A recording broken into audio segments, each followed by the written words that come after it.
We are really eager and proud to share with you the research that our students have been doing these last 6 weeks. As you can see in your program, there's little text on the beginning. They've been working in the archives. They've been working on augmented reality. They've been writing audio podcasts and teaching materials. It's been really amazing, and the teams have been supported by a really large kind of village here on campus helping us. So a big shout out and thank you to all of our learning session instructors, many of whom are here, our boot camp instructors who are here, to Bass Connections, to Laura Howes and Megan O'Neill for last minute questions, to Ed Balleisen for kind of starting Story Plus. Huge kudos and thank you to Kate Collins, who has been our Rubenstein liaison, but also in every graduate meeting and undergraduate meeting with support and encouragement and great ideas. So thank you for that. We would definitely want to thank Ranji Khanna and Chris Chia, the director and associate director of the Franklin Humanities Institute. Fabulous home, and for all of you for coming out today. It's summertime. It's a time where lots of people would rather be outside, and our students as well, probably, from the sort of small scholars' corners that they've been working in, but we thank them for their work. For all of our collaborative partners who propose Story Plus teams from all different corridors, from the arts, from research, from entities on campus and off campus. This program wouldn't exist without you. If you hear something that intrigues you and you're a person who not necessarily thought of yourself as wanting to sponsor a summer research program, or you have an idea for that, please talk to Amanda or myself. We are always thinking as we finish this moment, what will come next for next summer. And our students hopefully will feel like they can be great ambassadors for what they got out of this program and talk to their peers about it, so that we can just continue to grow and make space for it. Do you want to talk about the... I will, yes.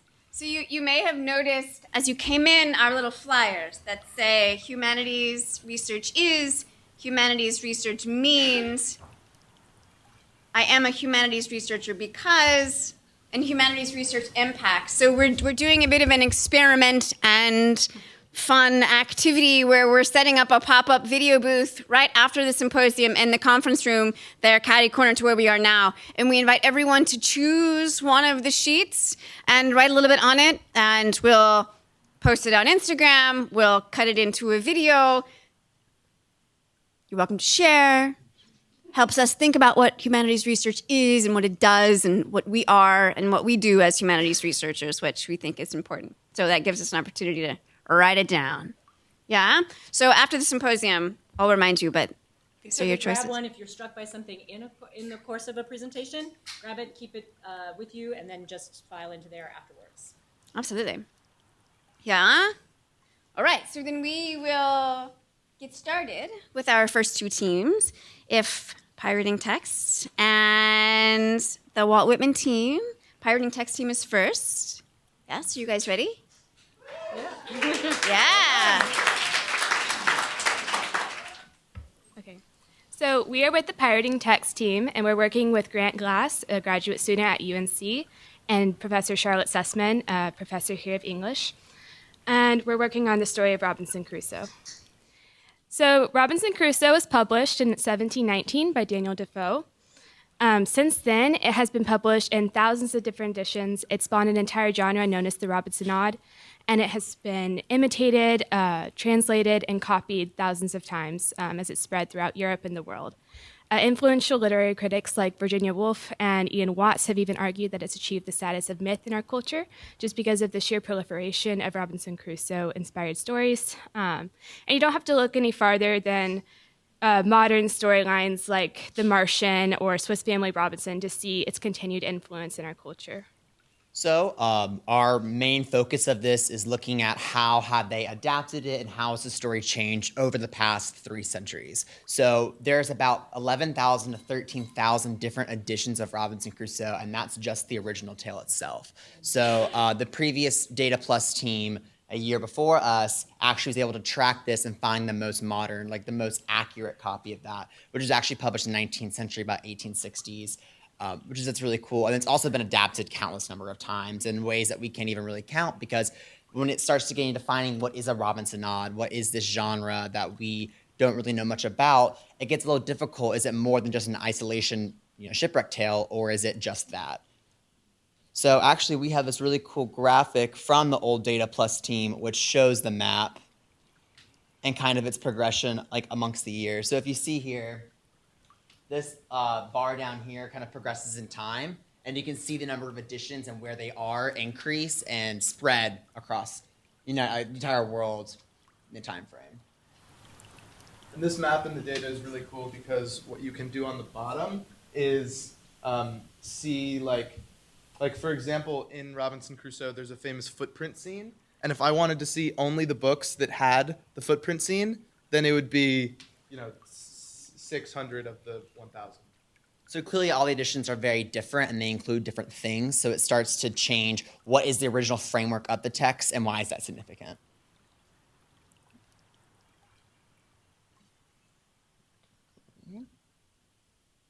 And it also has a lot of strong ties to novel theory. So novel theory is the basic study of what is a novel and how do we begin to define it. And scholars like Ian Watts and Michael McKinnon start to argue that this was the original first novel of the English language. So it starts to begin, what is a novel? And they have a hard time defining what exactly it is and what it looks like. But they believe that the realism and the individualism that Robinson Crusoe displays, or Daniel Defoe displays through Robinson Crusoe, is what marks what a novel is and what it has become nowadays. There are a bunch of themes in Robinson Crusoe, but over the past 300 years, they've kind of narrowed down into this one central theme of like perseverance in the face of adversity. And so themes in Robinson Crusoe typically are like survival, fear, eventually victory. And in the original Robinson Crusoe, there's themes of like religion, economics, and politics that kind of have been streamlined into just the one story. And obviously, 300 years, we're still talking about it. Robinson Crusoe has a long-lasting impact. You can see its adaptations in film or literature or even musicals and like more weird things. But it seriously is like a very fundamental story. And you could ask somebody the plot of Robinson Crusoe. They could tell you the whole uninhabited island thing without ever picking up the book. So it's something that we all kind of know innately because of its long-lasting impact. So now on to what we specifically did. So this is our website. We have a QR code if you want to look on your phones, interact with it. I will warn you, the mobile version is not nearly as like user-friendly as it is actually on a computer. So we're just gonna, oh, my bad. So here's the website that we created over the course of Story Plus. So here's our homepage, and it just gives us a little bit about Robinson Crusoe, basically everything we just told you right now. Here's our team and kind of what we did and how we did it, including some of our methods, which range from archival research all the way to film analysis. And if we scroll up, we have our articles right here. So each one of us wrote our own individual piece about something that we like to, explore more about Robinson Crusoe. And so if you click on one of those, never mind. You can start to see kind of what we've written. It has a bunch of pictures, and of course we cite all of our sources and whatnot. And most importantly, we have our virtual exhibits as well. So you can actually access the exhibits that we curated at Duke and UNC on the website. So let's actually look at some of those exhibits and what they look like. This thing is not. So here's the Duke exhibit that's in the Rubenstein right now. We worked with the Rubenstein archives to curate editions that range all the way from the first edition in 1719 all the way to recent editions in 1967. So just kind of looking at that. And then here's our UNC exhibit, which is in Wilson Library on campus. And those have 3 individual pieces versus the one exhibit has just kind of one glass structure. So those what those look like. And then we have some online exclusive items. One of them is a comic book about Robinson Crusoe published in 1991. And one of them was this female adaptation in terms of like a real estate property being built in New York in 1925. Really cool, has nothing to do with Robinson Crusoe, but they still kind of use this, what is Robinson Crusoe, what does it mean to be lonely in this sense, on the island of Manhattan. Okay. So for my individual research, I wanted to talk about the copyright and how the new and emerging laws at the time in England, as well as the cultural conceptions of copyright, were impactful in the way that the story was able to be spread. So Defoe himself was an early advocate for copyright protection because in 1702 he wrote a political tract titled "The Shortest Way with the Dissenters." And he was actually sentenced to prison, and he had to pay a big fine that sent him into bankruptcy because of this. Whereas while he was in prison, he watched as another printer published his piece without any repercussions and without giving him any of the profit. So a few years later, he started publicly advocating for copyright protection. He wanted to conflate it with liability. They didn't end up doing this, but they did pass the first protective act in 1710 with the Statute of Anne. And then he published his book, Robinson Crusoe, in 1719. So it kind of served as an early test case for it. However, the copyright law with the Statute of Anne was only protective for the original text itself. So while the book itself couldn't be published by other people and sold for profit without giving Defoe any profit, the proliferation of things like chapbooks, which were basically heavily abridged versions of the book, adaptations, copies, imitations, those were all perfectly legal, and they spread very rapidly and freely. Okay, we're running out of time a little bit, but so like the Robinson odd idea is, a protagonist becomes isolated from society, from civilization, and then they have to live on their own in somewhere uninhabitable. They must survive with the present resources. So that's like basically the idea, and most adaptations are a Robinson odd. They fit into that. There's some exceptions, and Cliff will get into that. But you have Castaway, The Martian, Swiss Family Robinson, Netflix's new Lost in Space. It's everywhere. Including, we found this one Robinson Crusoe Jr. musical. So it's this musical that was put on in New York City 100 years ago, and we found that it exists, but we couldn't find any archives for it. So we did a lot of digging, and there are public archives that we had to go to personally, but we are in Durham, North Carolina, and couldn't go to New York City. So I actually sent my grandma, and she took a bunch of pictures, and so here's this. It was this great or interesting musical put on 100 years ago with Al Jolson. And if you guys don't know Al Jolson, this was a little bit off-putting for us because he was the highest paid entertainer in the 1920s, and also he was dubbed the king of blackface. So here is the Robinson Crusoe musical put on 100 years ago. An interesting legacy, but it does connect back to the colonialism and slavery that's very present in the 300-year-old text. And last but certainly not least, I studied a very specific adaptation, which was actually porn. So a pornographic version of Robinson Crusoe. And basically my research question was, if we were to change it this radically, what does it do to the original text? Does it detract or does it even add? So just to kind of wrap up everything we were talking about, the Robinson odd, how do we define it? Is it a genre? What is a genre? Is still going on. And it starts to get defined more stringently and less stringently. Some scholars have 8 different definitions saying this is what it needs to reach, and then there's one that's 3 different defining factors. And there's anti-Robinson odds like Lord of the Flies, where actually civilization goes to savagery. So obviously Robinson Crusoe has been adapted in a million different ways, and it continues to be adapted. So as we look at them, we have to value for what they're worth and how do they add or detract from the original story.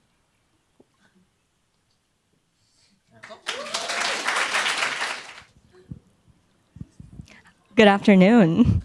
We're Team Walt Whitman, and we're advised by Dr. Erin Dinnan and Meredith Graham, and we created an exhibit. So at the beginning of this process, we were having conversations at lunch about particularly Duke students and what it means to be a Duke student and how if you're not stressed, you're stressed because you're not stressed because everyone else around you is stressed. And we were talking about, what are the factors that influence that? And one of those was social media, and this idea that we all create characters and we build personas, and people think that, other people's lives seem great and that you must not be doing something right. And a lot of that is due to social media and the way we put ourselves online. And there's also this other conversation that particularly Generation Z and this most recent generation are the only ones to do this. But our research quickly showed us that that's not true. And we started in the 19th century So we started looking at the idea of celebrity and kind of how kind of our modern definition of celebrity is kind of creating a public persona and kind of working around this idea of you have to sell yourself. So that's the inspiration for our title, Stories We Sell. So we kind of started looking what is celebrity and trying to define what do we mean when we say celebrity? And we went back to the 19th century and kind of started looking at where did the modern idea of celebrity come from? And we kind of tied that back to the exaggeration of the printing press and how technology kind of caught up, and finally engraving kind of got to a point where everyone could have images of people in their house, and you could see people for the first time just all around you, all these famous people. So we kind of went off with this idea of the proliferation of images from the printing press to social media. So we kind of started asking ourselves questions is a celebrity's work indicative of the actual self, and what does it mean to be a celebrity? So we kind of used our first case test as Walt Whitman and kind of started looking at the Rubinstein archives and the Walt Whitman papers and kind of deconstructing Walt Whitman's literary fame. So we did archival research. We looked at personal notes and personal letters from Whitman's time, kind of different manuscripts that he had written notes on, kind of looking at the person kind of divorced from his poetry. So we found a lot of different examples of his entrepreneurial tactics that he used outside of his artistic work. He wasn't just a simple rural man that just sat down and wrote his thoughts. He constructed and formulated poetry that he thought would be very popular. There's a thing in the archives. It's a list of topics that he thought would be popular, that he should write about. So it was nature, women, the body, democracy. So he just thought of these topics yeah, this is going to be popular. Let's roll with it. And it sold well. He did good. And he also kind of latched himself onto the abolitionist movement as kind of a tactic for profit, which is kind of questionable. But one of his first major editions of Leaves of Grass was through an abolitionist publishing company. And he wouldn't have been able to get that major edition out there if it didn't have the abolitionist tint. So a great example of Walt Whitman and divorcing him from this character he created is this very infamous picture of Walt Whitman with the butterfly. And through the archives and through just other research about Walt Whitman, you start to learn that he was very specific in the way he curated images. Like this one, presenting himself as somebody, as a naturist and somebody who's very passionate about nature, but the butterfly is cardboard. And so, we really started to see him as a human and a man, as somebody who was really good at building a brand. And so you see these images and you think of Walt Whitman as one way, and the way he's talked about as the great bard of democracy, where we saw a documentary where they say he innocently decided to claim the poet of democracy, which is of course not an innocent decision and a very intentional decision and one that served him very well. But then you read his correspondence and he's talking about his daily bowel movements and just things that are very different from this very kind of glamorous life or maybe not glamorous, but very different life he paints for himself and his work. Yeah, so kind of looking at Walt Whitman and kind of divorcing him from the way we kind of look at him now as this just great literary hero, but more looking at him as an entrepreneur and employing a bunch of different strategies to essentially just make money and make his career rather than publish the poetry that needs to be published. So moving on, we ended up picking 6 more celebrities. We each focused on 2. So going chronologically, the next one was Salvador Dali, then Katharine Hepburn, then Elton John, Stevie Nicks, Kanye West, and Billie Eilish. And so kind of having this second look at Walt Whitman, we wanted to do kind of the same thing and pulling back the curtain on other celebrities throughout history and looking at them more than just people kind of channeling this divine art that needs to be seen, and more looking at these people trying to create this often superficial brand to essentially just sell their work. So 4 themes that we kind of found arose with each of these celebrities is 1, the curation of a personal brand, 2, critical acclaim and longevity in their career, though not all of them have been in their career for that long, like Billie Eilish, but we're anticipating. Third is commentary on gender and sexuality, and then lastly is politics. So yeah, so that kind of frames the way we looked at the various celebrities. So going to our actual product, using this kind of methodology in this way to deconstruct celebrity, we kind of decided that the Instagram format would be a cool way to do this. Our kind of argument is that just like we talked about earlier with like students and people our age using social media to kind of create this false image of themselves, we're arguing that this is not new at all. And so while Walt Whitman didn't have Instagram, we thought that we could kind of put his strategies of self-promotion in addition to all the other celebrities and their strategies into the Instagram format, which we think would be really familiar for students because so many go through the same process of, oh, who should I tag in this picture? What does it mean if this person's commenting on my picture? What's a compelling caption? And so putting in this format we think would be helpful. So with each of them, we have these big printed posters that are going to go up in an exhibit, and we've kind of messed with everything from the time, the location, the comments, and the captions, and even the pictures to kind of try and imagine how, or explicitly show how these celebrities portray themselves.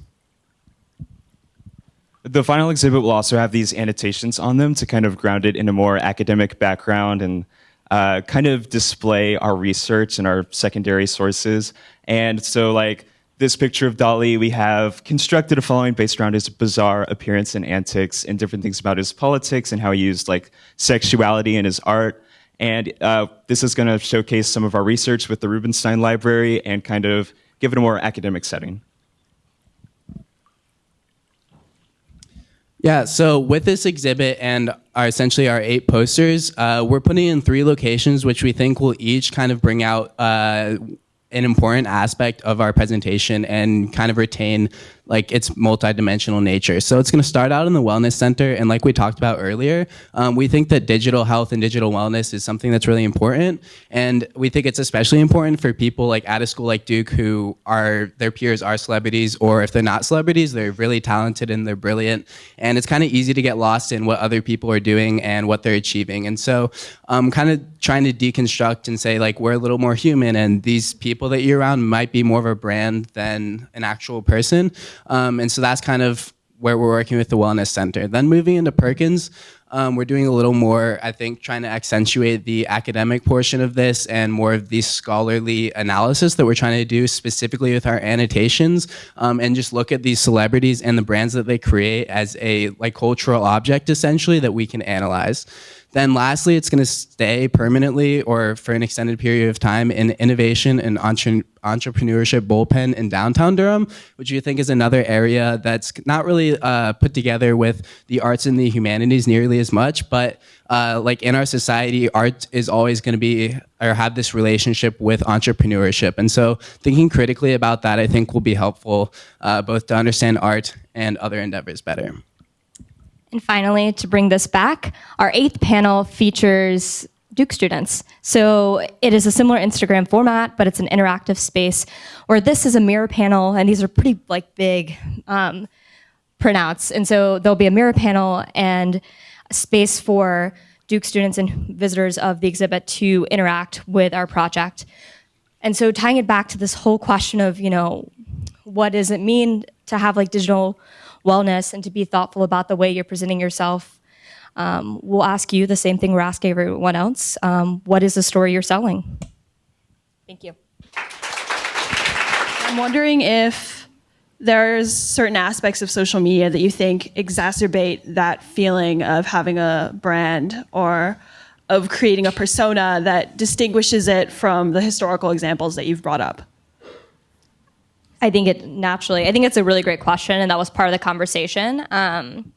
Certainly, social media has exacerbated this in that anyone can be an influencer, and you have much greater access. The proliferation of images, like through the printing press, just kind of, I think, marks a beginning of an era where, you know, you can start tracking it. So I would say 100% agree that like there's greater access. It is exacerbated, but overall, I think our ultimate argument is that like people have always created brands, and I think there's this whole generational argument that like our generation is the only one to do this, and like that's part of like the dialogue that like nothing's real Everything we're looking at is fake. We're not like talking to each other in an unfiltered way. And so I think that was our ultimate, just trying to disrupt that narrative and show that like this has been a thing that has always existed. And not necessarily saying that's an entirely negative thing, but being aware of the negative consequences of that. Thank you. Another question? So I have one for the pirating text team. Now that you have spent 6 weeks looking at a story and the lineage of that sort of story and how it's gone backwards and forwards, right? Has it made you more critical of the stories you read today? Do you read things and think, well, I wonder where that came from, knowing that the story that you may not have known had histories and futures does? I've been more critical lately about. I've been more critical lately about having original stories and original concepts. I saw Toy Story 4 yesterday, and there were 7 previews before the movie, and only 2 of them were original ideas. I mean, they're making an Angry Birds movie, a second one. So I've become more critical about that. But with that being said, I also have learned to appreciate the adaptations a lot, because adaptations can do something totally different with the story. And the movie, The Castaway and The Martian, are 2 entirely different movies that are centered from the same text. So you can appreciate it and ask that people, bring their own stuff to the table in addition. This has taught me to be more critical of where our stories are coming from, in the sense that Robinson Crusoe in particular is a colonist story.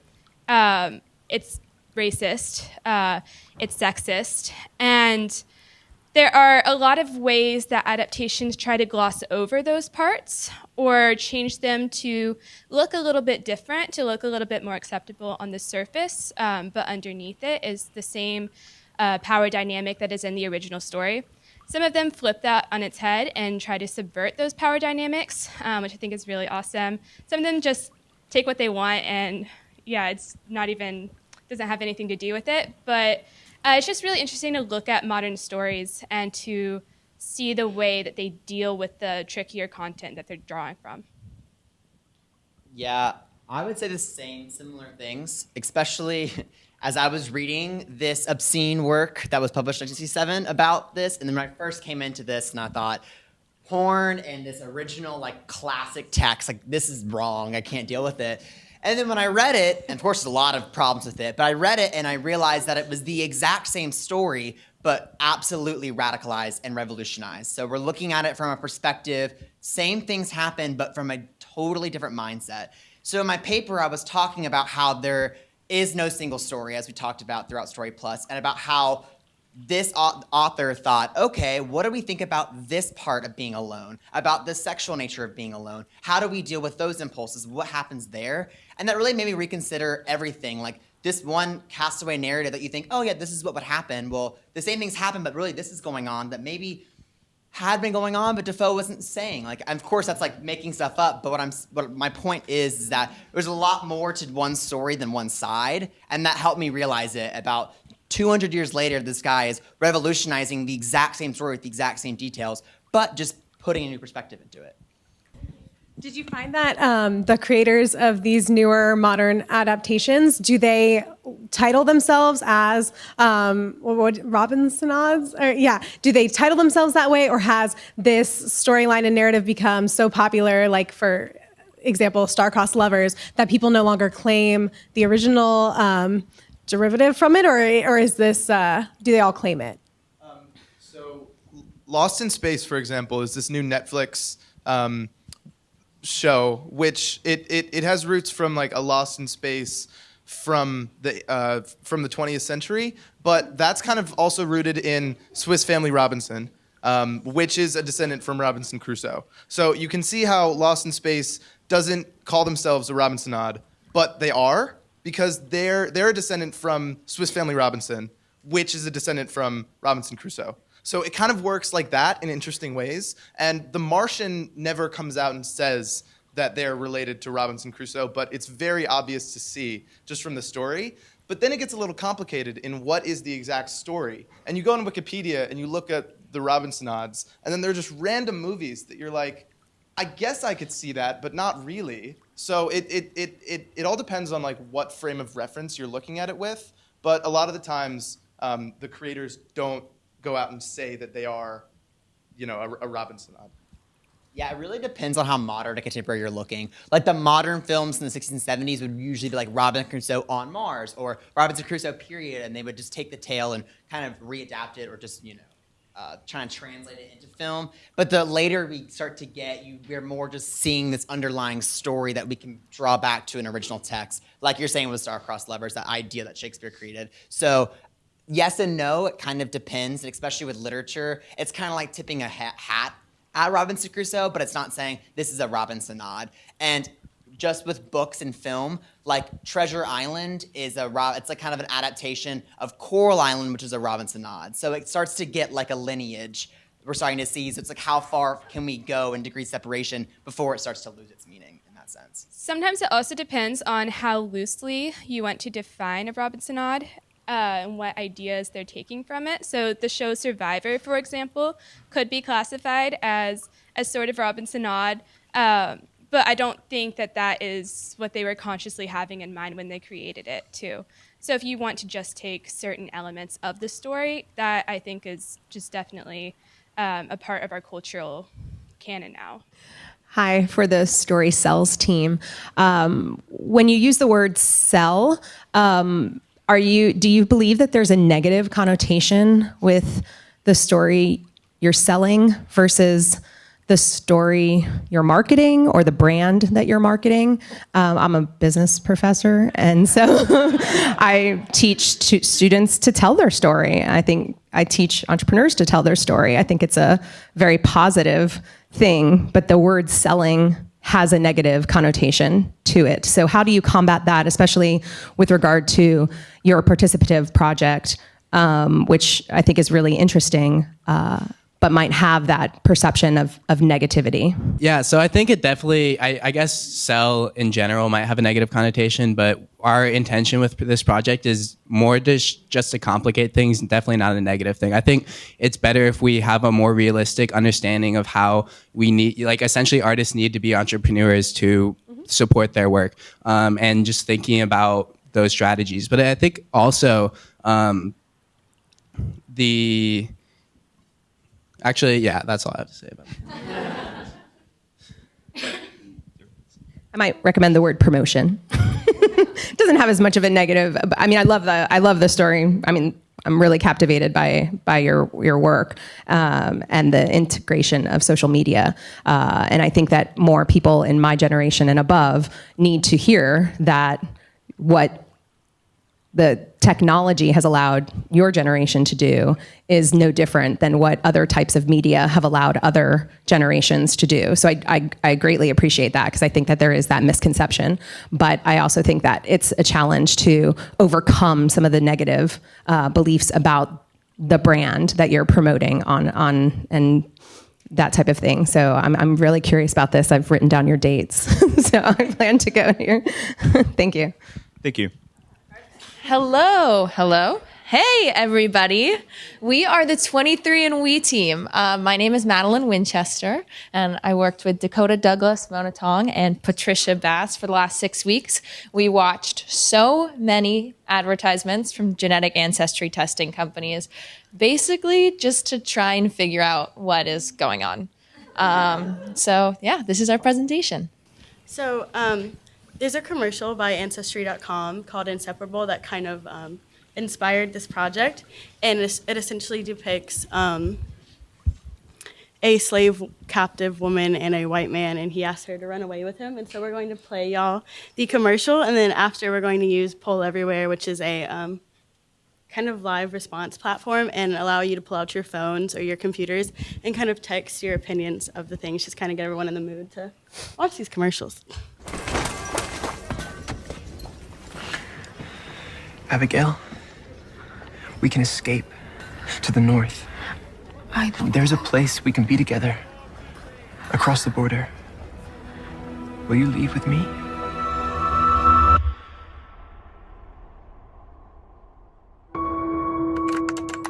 Uncover the lost chapters of your family history with Ancestry. Get Get started for free at ancestry.ca. Okay, that was obviously a lot. And so if you guys want to text Douglas 410 to the number 22333 or go to that website, we would love to hear your live responses to this commercial. Bad news.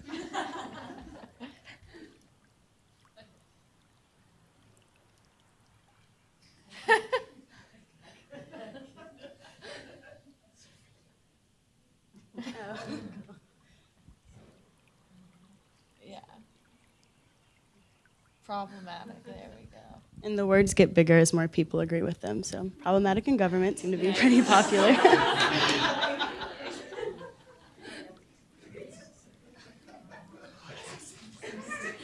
Okay, so yeah, those are some of the words that came to mind when we were watching these commercials as well. And so after reading a lot of literature about kind of racecraft and the legacies of eugenics and how that influences our modern perceptions of race, I think it's really interesting that we had similar reactions to these commercials. And apparently Ancestry did too, because they ended up pulling the commercial from the web. Oh, okay.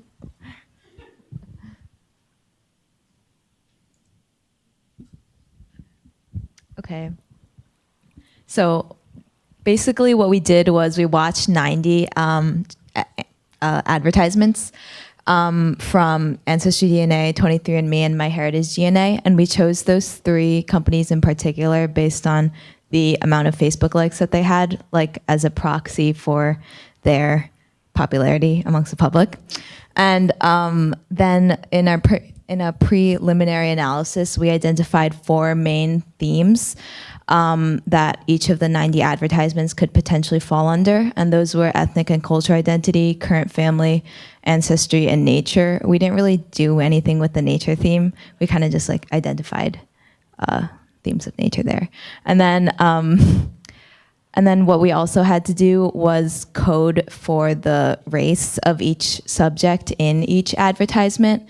And so we did that by coding for perceived race on the basis of like a visual analysis of skin tone and phenotypic characteristics that are culturally associated with racial categories in mainstream American society, as well as based on oral identification of the subject. Okay, and so to kind of take everyone through the process of what we did when we coded these commercials, we took a commercial that we found especially problematic, kind of in the same vein as Inseparable, and kind of do a real-time coding analysis. And so this is what this video will be showing you.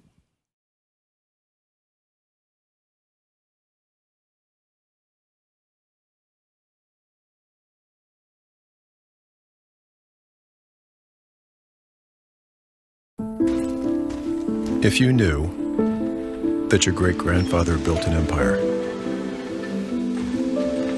or that your great-grandmother fought one, if you knew they stayed strong in a time of pain, or wild in the face of the law, if you knew how they fled the old world to build a new one, and never let anyone tell them no. If you knew what they did, what would you do?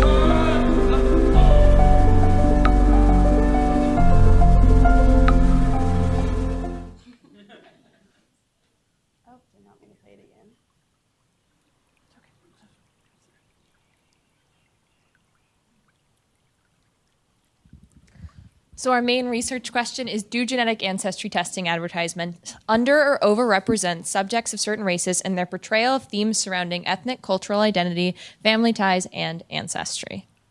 And our results are mostly white subjects were represented in all of these advertisements. Yeah, so this is just like a chart showing which themes and the number of times that they were shown in each of the advertisements for all 3 companies.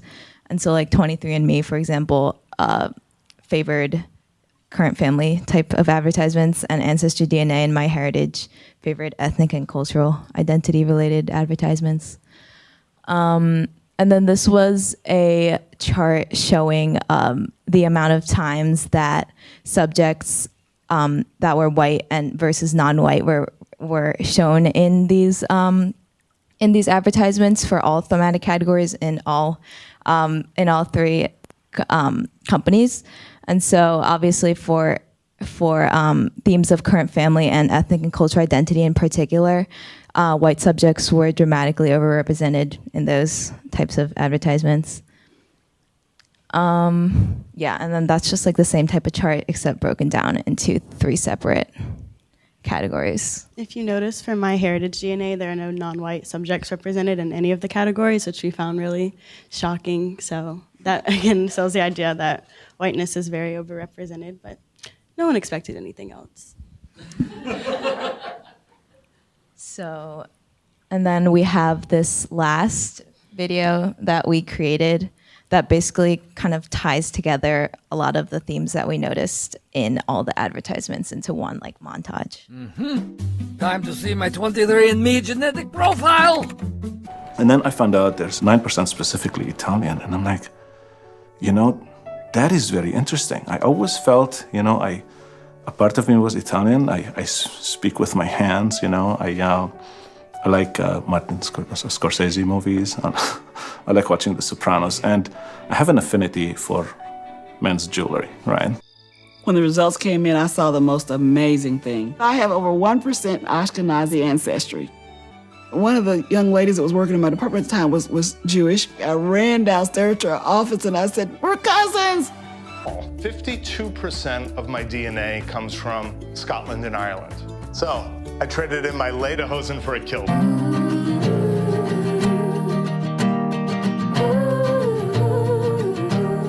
Achalaga, Tumse, Milke. DNA not only creates life, it can change one. How will your life change with Ancestry DNA?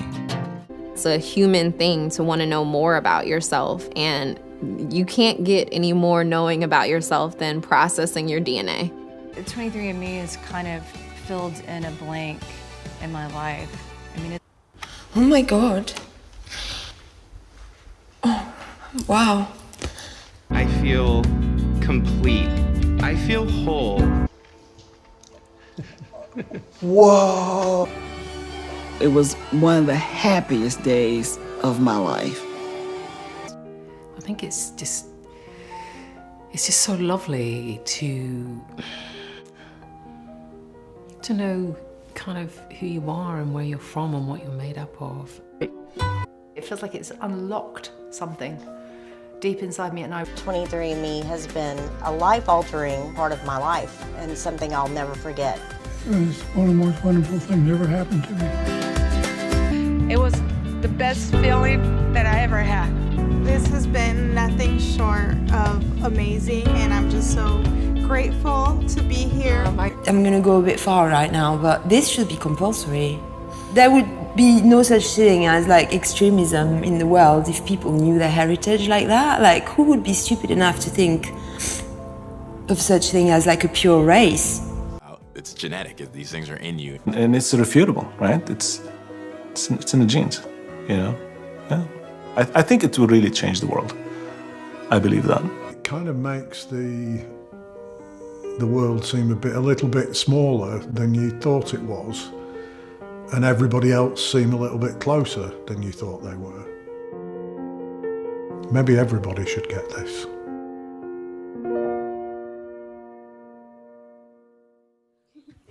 Thank you.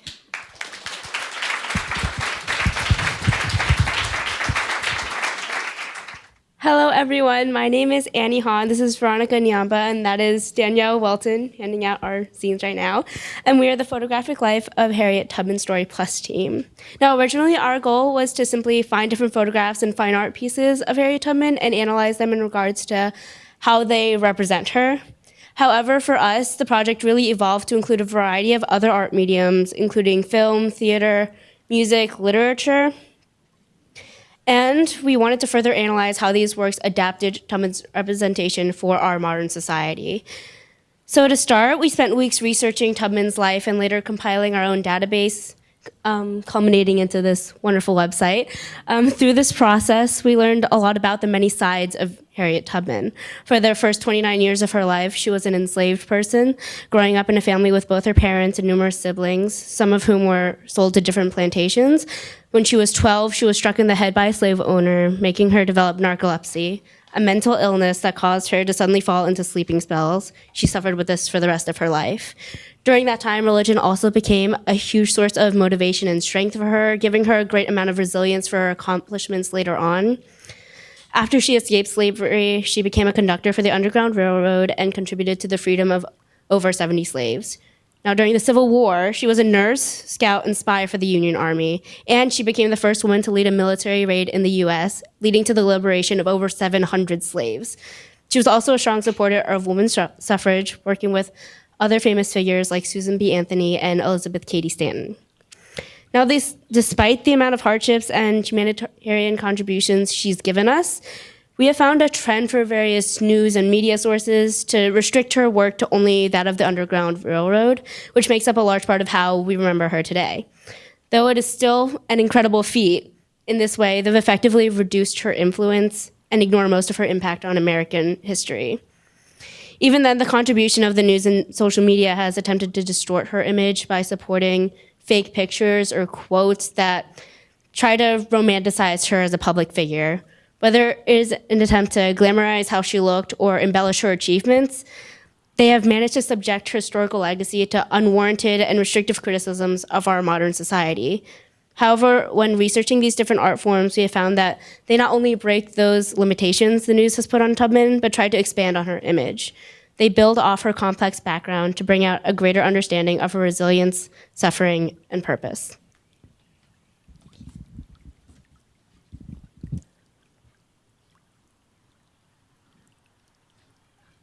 Most of the photographs that exist of Harriet Tubman are very stoic, and most of them she is elderly.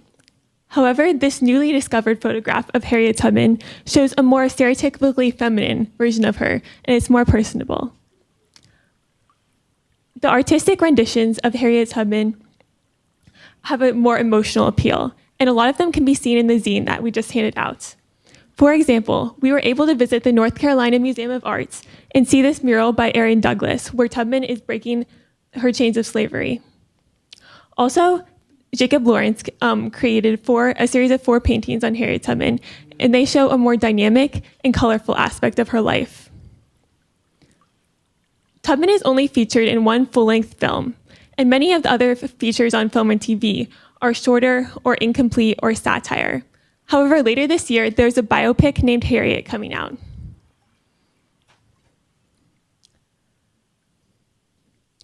We conducted an interview with the muralist Michael Rosado, who painted this, and he said it was a struggle to figure out how to portray Tubman as a younger version of herself because no photographs have existed of her during this time.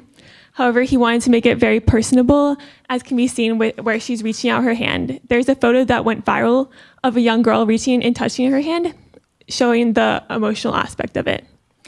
This mural is captioned "Disabled," and this shows that how even though Tubman suffered with a disability, she did not let this overcome her. This other inspirational mural says "Do It," and it shows that how Tubman was an activist well into her old age.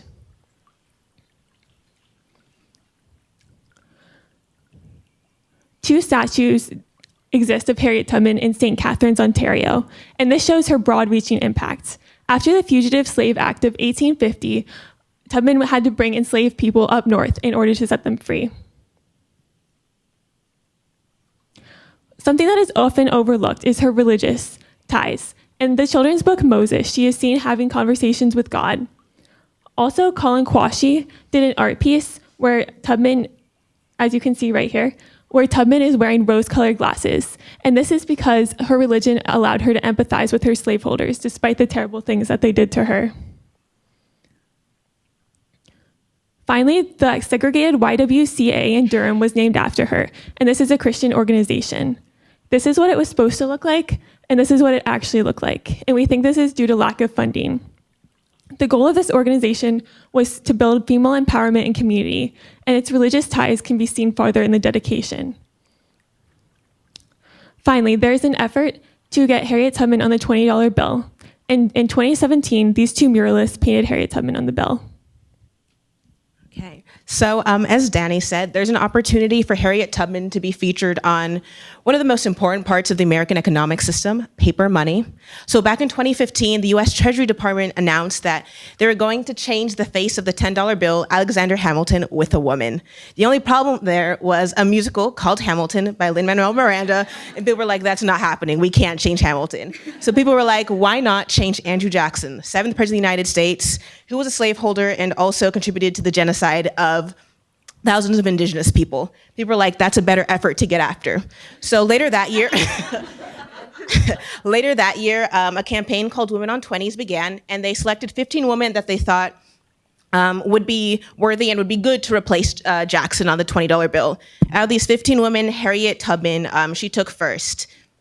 And so the next year, April 2016, Jack Lew, the then Secretary of Treasury, announced that in 2020, Harriet Tubman would replace Andrew Jackson on the face of the $20 bill, coinciding with the 100th anniversary of the 19th Amendment, women's suffrage, which gave women the right to vote. It is important, though, to note that Tubman probably wouldn't have been able to vote because she was a Black woman, and it was up to states to decide who voted, and that many times that did not involve Black women, Native American women, and Asian American women.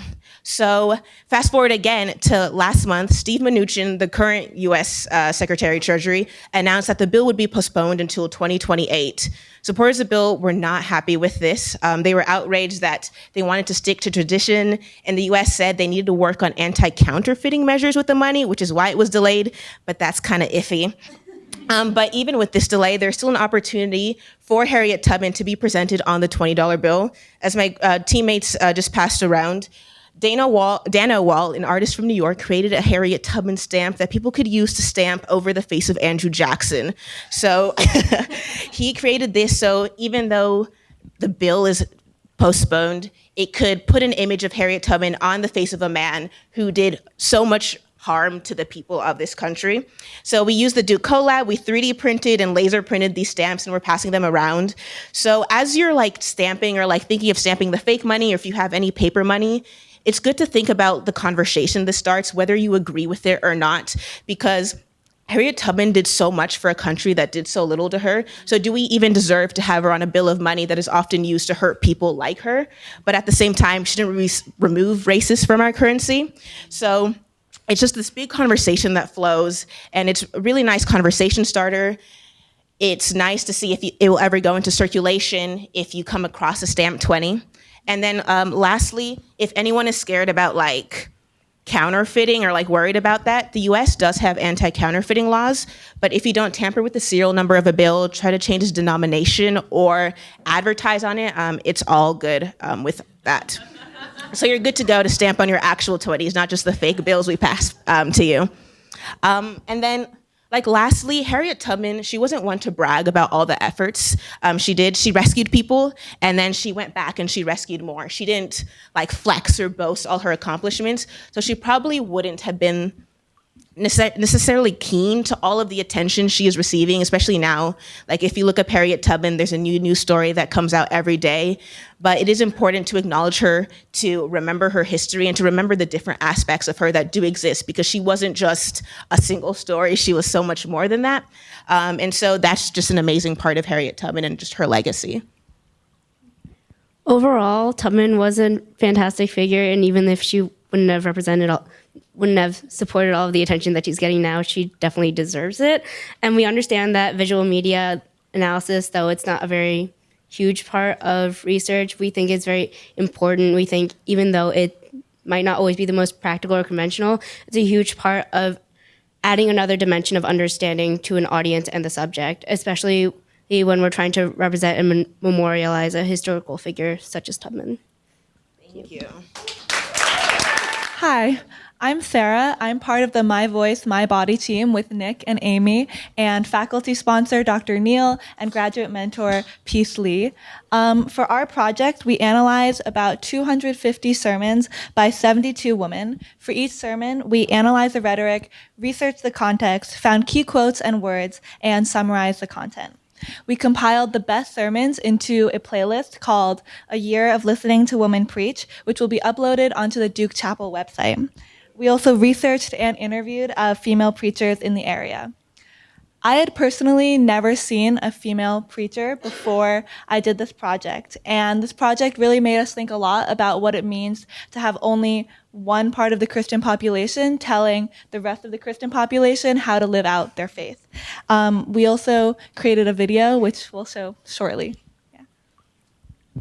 Yeah, I had seen one woman preach in my entire life, going to church every Sunday until I came to college. So, so it was really interesting. Like Sarah was saying, although the pulpit is not the only place where Christians interact with the church, it is a very vaulted place and a place that holds a lot of authority. And so, excluding women from that space really has major impacts, even if they can lead small groups and things like that. This is which was, I think, something really special about listening to all of these sermons.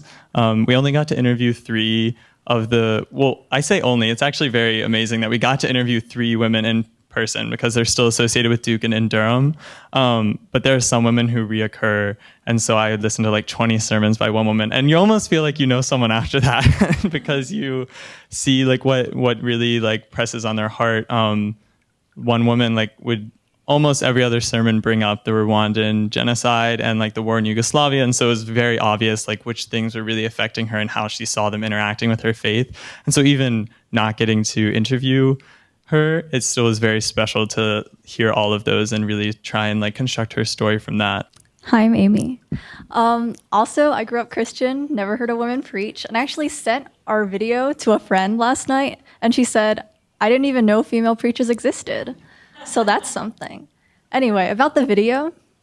So the purpose of this video was kind of to reach a wider audience, since this is going to go up on the Duke Chapel website, hopefully. And so we know that reaching kind of maybe a Christian audience, or also a lot of tourists who just come to visit the chapel, we want to kind of broaden their view about reviewing the history of female preaching and female preaching in the chapel in specific, highlight these women's accomplishments, but also highlight how much more we still have to do. Because obviously, female preachers and male preachers aren't completely equal yet. I mean, a lot of women aren't able to be ordained. But talking about process, as we've talked about throughout Story Plus, doing creative things often requires creative solutions. So this is especially the case if any of you have ever made any kind of video ever. You know that zero budget filmmaking requires lots of creative solutions.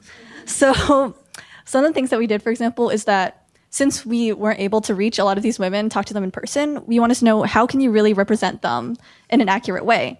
So a lot of what we do is pull quotes from the actual sermons that we listen to, since we did listen to 250. And so we highlight them in the video, but of course a lot of them were audio, so we had to find visuals to match that. Another question is, how can you really shoot the chapel when they're doing a massive construction in front of it? The answer to that is aim your camera a little higher above that. Also, so what we do is a lot of voiceover, and a way that we got our background noise without a sound booth or a studio is I locked myself in the closet of my dorm and recorded it with a microphone in my face.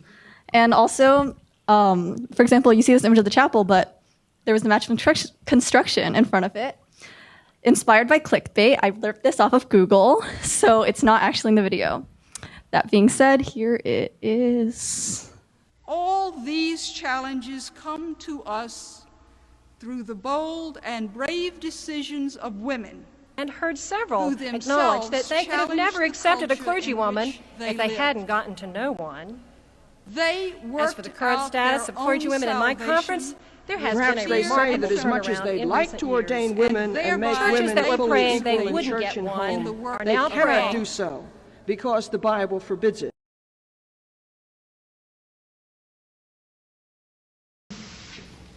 So one of the surprising things, I think, for people who work on a project like this is women preaching is not something that just sort of appeared in the 1960s and 1970s. There is this long history of women preaching in the Christian church that goes back all the way to the very beginning. And I mean the very beginning, when, Jesus tells Mary Magdalene to go talk about the resurrection with his disciples. But it's almost as if in different ages and different times, there has to be this rediscovery. And in each rediscovery, there's a reinterpretation of actually what preaching means, what authority means, what voice means, and even what women mean, and through this process. And so one of the things that I think is really exciting about the Story Plus project this summer, looking at women preachers in Duke Chapel, is how those questions get iterated during this historical period, roughly 1950s to 2002, in a particular pulpit, in a particular location, for a particular community. In 1939, Methodist theologian Dr. Georgia Harkness became the first woman to preach at Duke Chapel. While no record remains of her groundbreaking sermon, the My Voice, My Body team had the opportunity to analyze over 180 sermons of women from 1972 to 2001. While most of these women were straight white cisgender Protestants, there were several queer women and women of color such as Virginia Mollencott and Brenda Curtin. These female preachers who have preached at the chapel were path-breaking scholars and professors, writers, nonprofit leaders, denominational leaders, seminarians, and college students. Some of these women were among the first to be ordained in their respective denomination. They ask us, even after we get the stole, why, or better yet, how?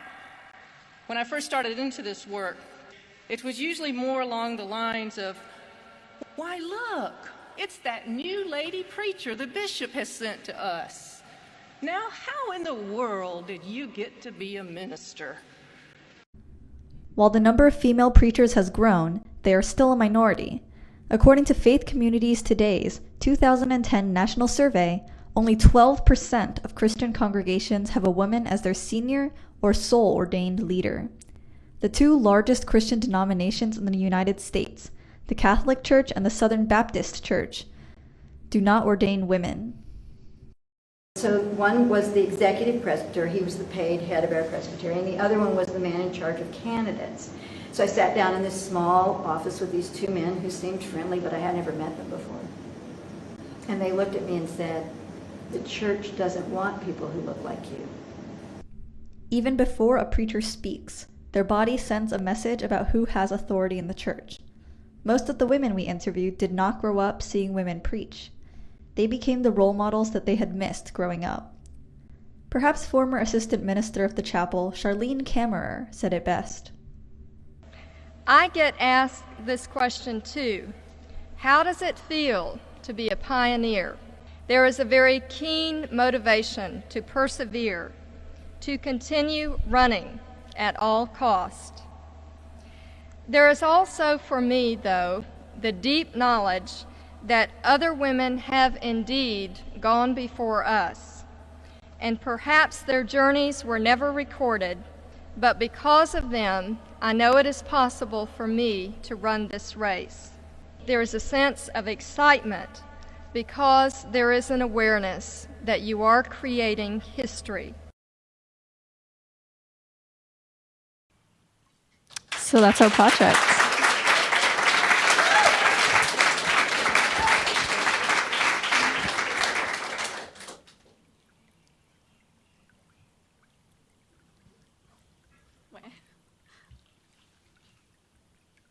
Thank you.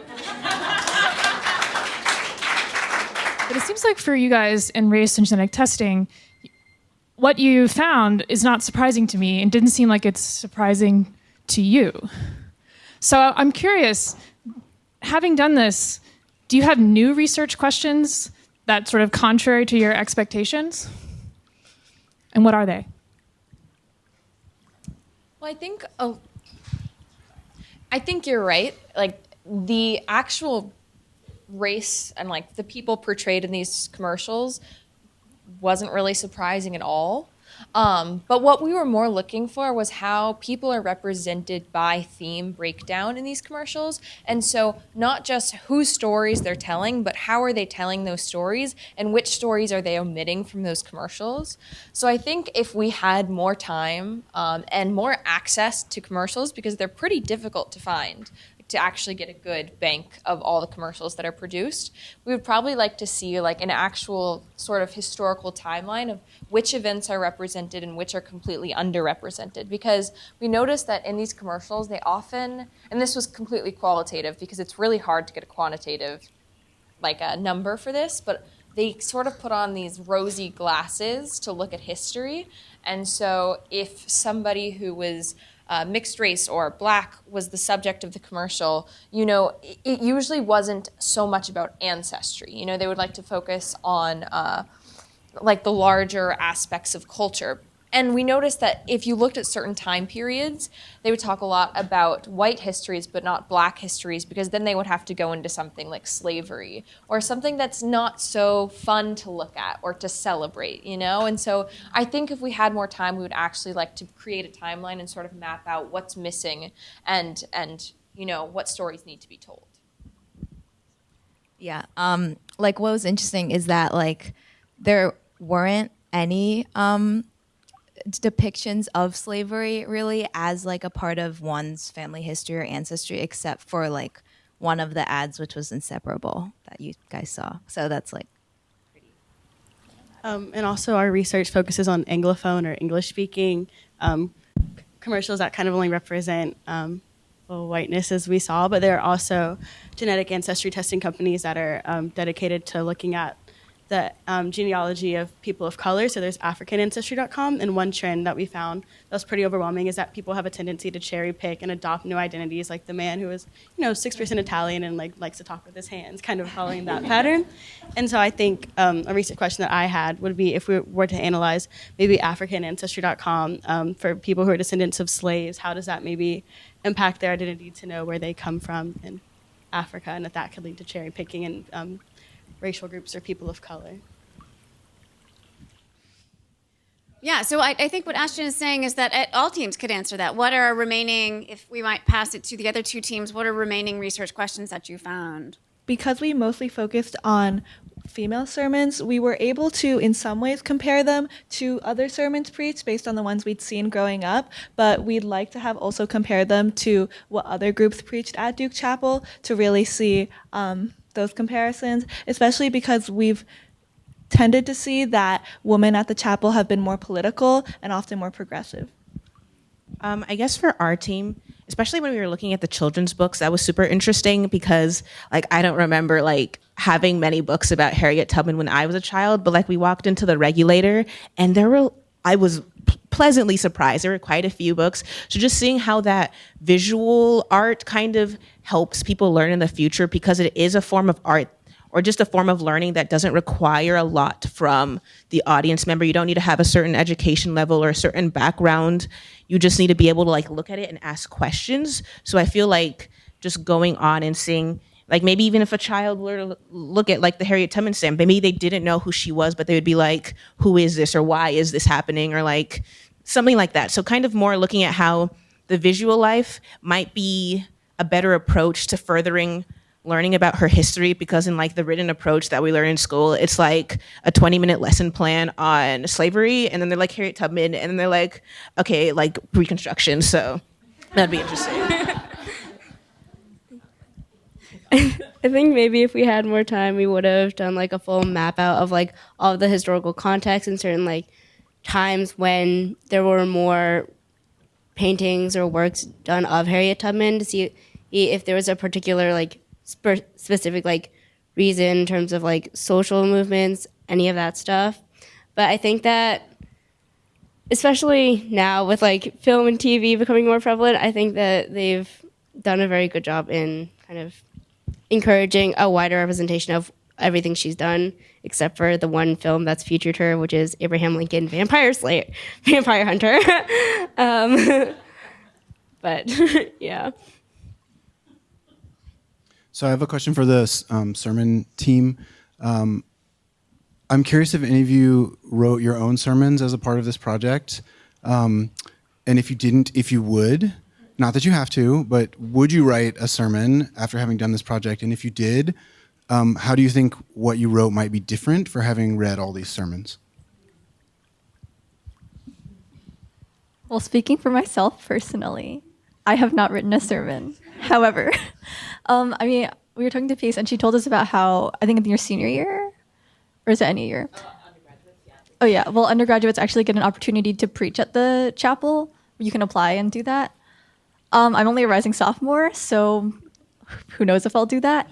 But I think if I were to write a sermon, being a woman myself, I might try and take what I learned from the sermons that we watched. And I think a lot of what drew me to some of the sermons was kind of their political nature and talking about being women and like being a woman in the religious community, being a woman not in the religious community, and how they kind of often focused on more oppressed groups. For example, in speaking about the widow, they talk about not only how being a widow meant that she basically had no power at all, but also being in poverty meant that she really had no power at all. So focusing on that rather than kind of the more generalized sermons that are just trust and love God and everything will be okay, like applying that more to the real world and using my personal perspective. Yeah, I also have not written a sermon, but I think if I did, kind of like what Amy said, the sermons that I really appreciated were ones that came from personal experience and had personal anecdotes, and I guess that's what we were kind of talking about before in terms of representation, in that like women bring different sets of personal experiences that can reach different audiences as well. And I think I've watched some of the sermons done by student preachers, and their perspective is often very different. One talked about being a hospital chaplain as a student and how that's influenced her career afterwards. And I just think it's really valuable that we have Student Preacher Sunday and that we can have people from different backgrounds talking about their relationship with God. Yeah, I also have not written a sermon, and I'm a rising senior. I don't have plans to. But I think definitely listening to these sermons and thinking about it and comparing them to sermons I heard growing up, and also I would say thankfully we didn't have to listen to any men during this project, because we've heard some stories about like the style of preaching that men often do in the Duke Chapel. And I think something that if I was going to write a sermon would really influence me having listened to all these is that the women position themselves within their sermons, as they were sort of saying, like they do it. The men don't. The men serve more as like, I'm just interpreting the Bible, and sometimes I'll use we pronouns so that you don't feel attacked, but really I am attacking you. And so, yeah, I think that the women do just in a much better, and obviously not all of them, like that's not the only factor going into it, how they preach, but a much better job of positioning themselves within their sermons and not trying to remove themselves from their interpretation. And I think that would definitely influence how I tried to write a sermon. All right. May I ask you to stand again? So we have Peace Lee and Amanda Bennett and Patricia Bass. Might you stand?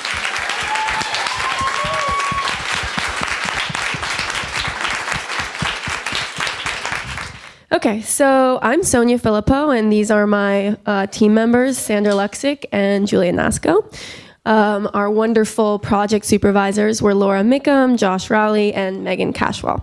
So our team, Consuming Women, Liberating Women, explored the intersection of mid-20th century women's and advertising history.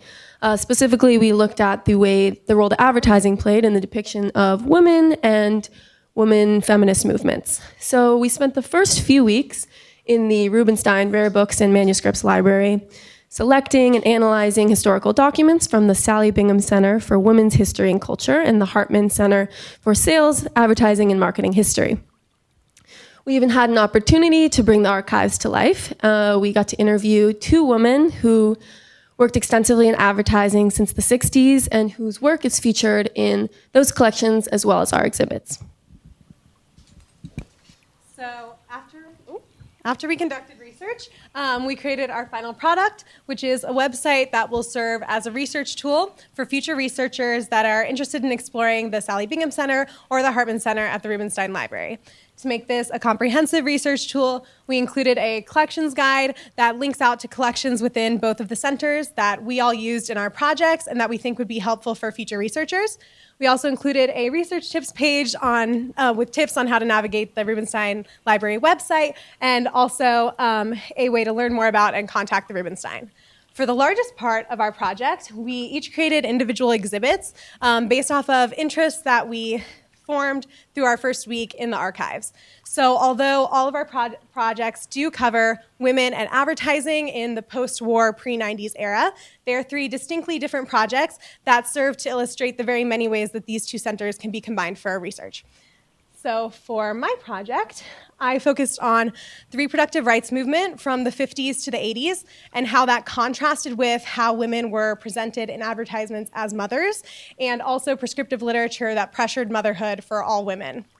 I was able to, in the archives, explore a lot of different personal publications by women about their experiences with womanhood, with motherhood, and with the reproductive rights movement as a whole. I learned a lot about how the movement affected women of different races and classes differently, and how all women were struggling at this time in their fight for bodily autonomy. I also found a ton of advertisements that depicted women as mothers, so many so that I imagine that in this era it would have been almost impossible to flip open a magazine or turn on the television and not see women depicted in this way, as if motherhood was not only their job, but their purpose. I also read a lot of prescriptive literature that was a little bit disturbing about how imperative motherhood was for women. I read one book that was simply titled Women's Medical Problems, but proceeded to say, you are going to have a baby, and further, you have always wanted to have a baby. And another piece that explicitly stated, women set out to find meaning by marrying and having children. So one can imagine how hard it would have been to see and hear and read these things while also in the heat of the fight for reproductive rights and specifically the right to choose. So combining all of this, I was able to kind of form an untold narrative of this invisible battle that women faced at the time. The reproductive rights movement was not only up against gung-ho pro-lifers and the patriarchy, but also the societal expectation that women would bear children and should be mothers. And that expectation was made very clear in these advertisements and prescriptive literatures. Yeah, so my exhibit explored advertising and the new woman of the 60s and 70s. So as Jules was saying, basically up until the early 70s, women were pretty much exclusively depicted in advertisements as caring mothers or housewives pathologically obsessed with cleaning, like this 1960s ad for floor wax. Single women were sold douches and cosmetics products to help them find a husband and start that whole cycle of housewifedom over again. So for my exhibit, I looked at advertisements from the post-war period up until the early 80s to track how the depiction of women in ads changed in response to social and demographic changes, specifically the women's liberation movement in the 60s and 70s, as well as the growing number of women in the workforce. As I compared ads, or the depiction of women in ads from before and after the early 70s, I noticed that old stereotypes had been replaced by new and equally problematic ones. So one popular stereotype, the superwoman, which we'll see in this 1980s Anjali perfume ad, showed a very glamorized and unrealistic image of what it was like to be a working woman at the time. So let's take a look. I can bring home the bacon, fry it up in a pan, and never, never, never let you forget you're a man, 'cause I'm a woman. Anjali, the 8-hour perfume for your 24-hour woman. Okay, so in case you didn't catch that, she says, I can bring home the bacon, fry it up in a pan, and never let you forget you're a man. So ads like these sent the highly unrealistic message that, with the latest long-lasting perfume or mascara, a woman would suddenly be able to effortlessly manage a executive-level job with their domestic duties and then have enough time and energy at the end of the day to seduce their husbands. So I was curious, just because, as we know, ads tend to show an exaggerated version of reality, just how misleading this whole superwoman stereotype was. So To find out, I looked at dozens of feminist publications, census reports, as well as firsthand accounts from working women in the Sallie Bingham collection. So these sources showed a much bleaker narrative of the inequalities that women continue to face in the workforce. So women were basically given a very narrow set of job opportunities. They were low skilled, low paying, and dead end jobs. So most women worked as secretaries or in other supportive roles, such as nurses or teachers, but never professors or doctors. Discriminatory work policies, as well as old boys club work cultures, made it extremely difficult for even the token female executive to succeed. So another thing that I looked at was the specific strategies that were used by ad agencies to target feminists and working women. So perhaps not surprisingly, most of the research into the women's market came from female advertising executives like Rena Bartos, who were tired of these outmoded, unrealistic, and often offensive depiction of women as housewives or sex objects. Unfortunately, any minor improvements that were made in the depiction of women in ads really represented superficial progress for women in the workplace and at home. So, as Sonia mentioned, during the 1970s, the advertising industry started targeting women, but they didn't know a lot about women. Lucky for them, advertising technologies and research technologies were also taking off at this time. So things like databases with large storage capacities and the internet, or consumer, buying, tracking technologies, like a little chip you would put on a TV and see how many times a channel was changed. So I was interested in how the advertising industry used technology to construct gender, and also use gender norms to construct and sell technology.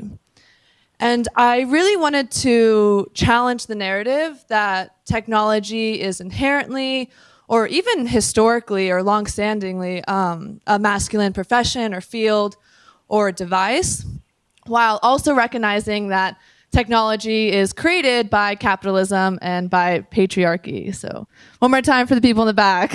Technology is created by capitalism and patriarchy. So I did a couple of case studies, and how I did them, as you might imagine, there's not a lot about tech feminism in the collections I was looking at. So I found theoretical feminist frameworks and then applied those to various technologies used by the advertising industry. So I did a case study on a database that J. Walter Thompson, a really huge advertising firm, created in the late 1970s. And I found a bunch of other things, but I think it's really interesting how early on this narrative of technology being objective and unbiased comes into play, and then being able to go through the primary documents within the Hartman Center and find exactly how it was biased and sexist and racist and all of these things, and kind of do a cultural investigation of this technology using, of course, the feminist readings and writings I found in the Sallie Bingham Center. I also did a case study on an educational pamphlet about how to use data processing in the advertising industry. And what this handbook really highlights is the hidden labor of women behind so-called automated technologies, which is a myth that continues to this day.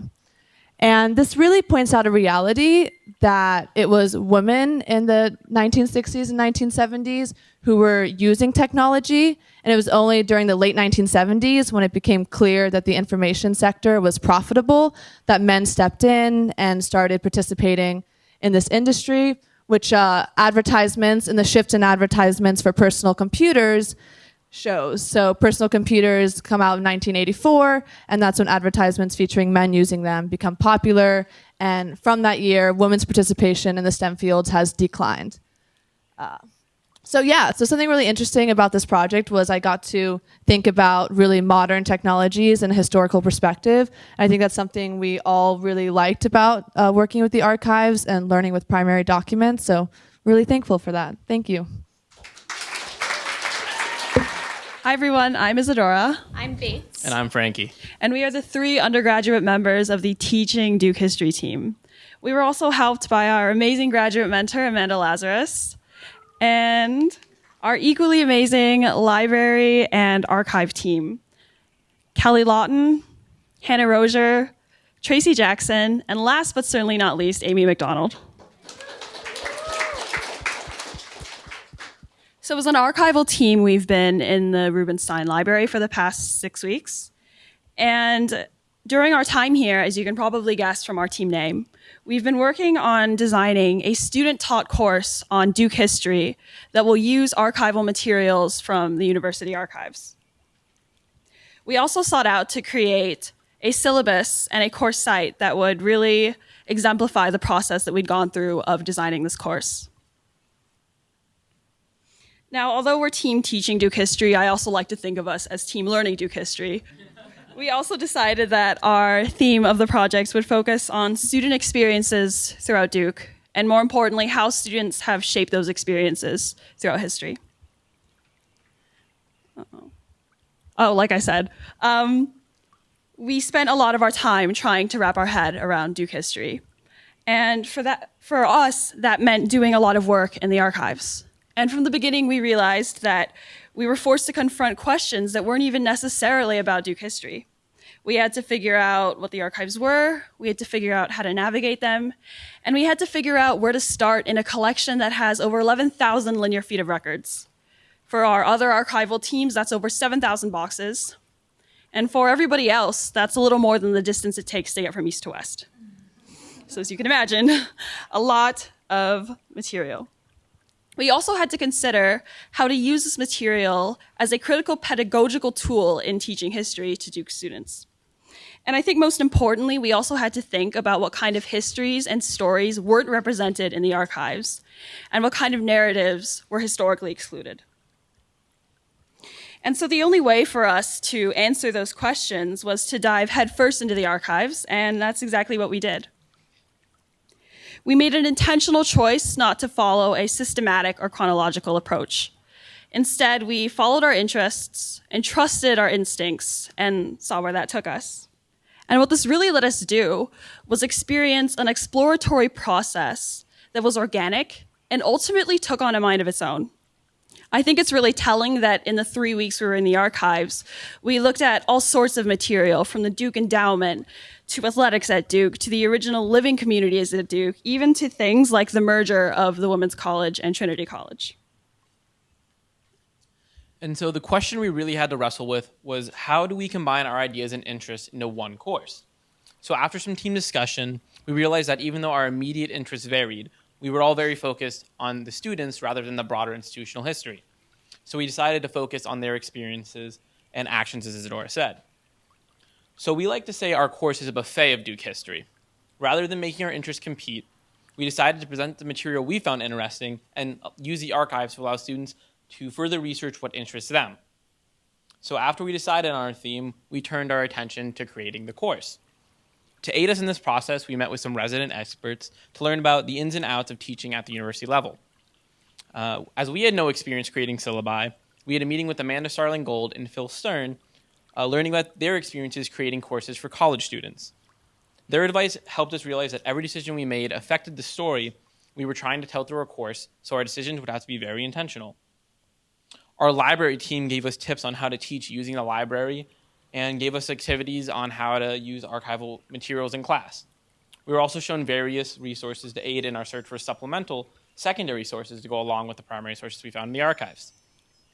Throughout the process of creating the course, we had to learn the content, but we also had to learn how to teach it. And that's where Randy Riddle came in. He answered questions we had about teaching techniques, class activities, and assignments, while also giving us ideas for what classes could look like. As we mentioned before, the goal was to have two final products of a syllabus and a website. Now we want to show what these two elements of the course look like and the content that they will provide. First, I'll point to the syllabus, which will then lead to the website. Both have a lot of content to share, but it is important to remember that they will be used to guide the course, not to teach it. If you take a moment now to turn to the syllabi that have been passed out to each row, you will see the final product we have created.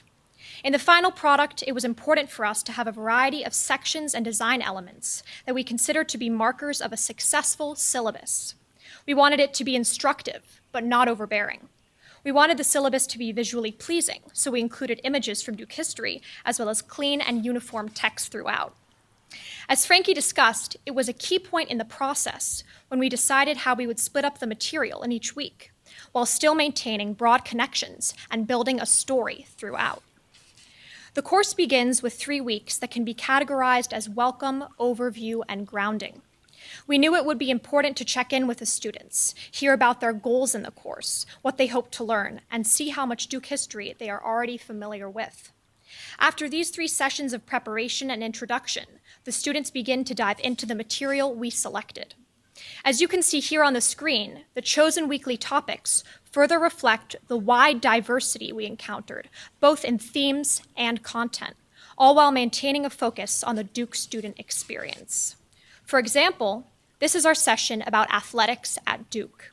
We begin our presentation of each week with the title describing that session, followed by the reading and discussion questions we chose to allow students to reflect on the material as well as generate their own new ideas. The readings we have listed in each week are from both our work in the archives as well as the process of collecting secondary sources to contextualize our material. We made sure to balance secondary and primary each week, as well as a variety of perspectives if we chose a particular issue to discuss. The goal with the readings and the reading questions, in addition to class discussion, is the development of a course blog, which I will touch on in a moment. As we mentioned before, the website is intended for use by the students primarily, but we would love for other members of the Duke community to access it, and even anyone unaffiliated with the university that just wants to learn more about the history. Some features of the website include the resources section, which has explanations and links to sites and pages we thought would be helpful, including the archives research guide, the sample final project we will show you in a moment, and the Duke History Revisited program from last year. The most dynamic section that we have planned for the site is our course blog. The blog was inspired by our experience in previous classes in which we were instructed to post responses to reading questions. We find this to be a great way to get students thinking about the material and topics for the week, but we also emphasize that it is informal and that students can expand on their thoughts in the format that they so choose. Here we have example posts so that students can see the intended format, but there is also a lot of flexibility and choice for their posts, so this should just serve as a sort of template.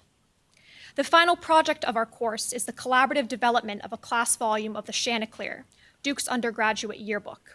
We wanted to ensure that the final project would be a creative assignment that allowed students to use their knowledge of particular topics and themes that they learned throughout the semester. The example we have here is how we picture the assignment looking. Each page will be specific to that student's chosen topic, and even if there is overlap, the designs will always look different.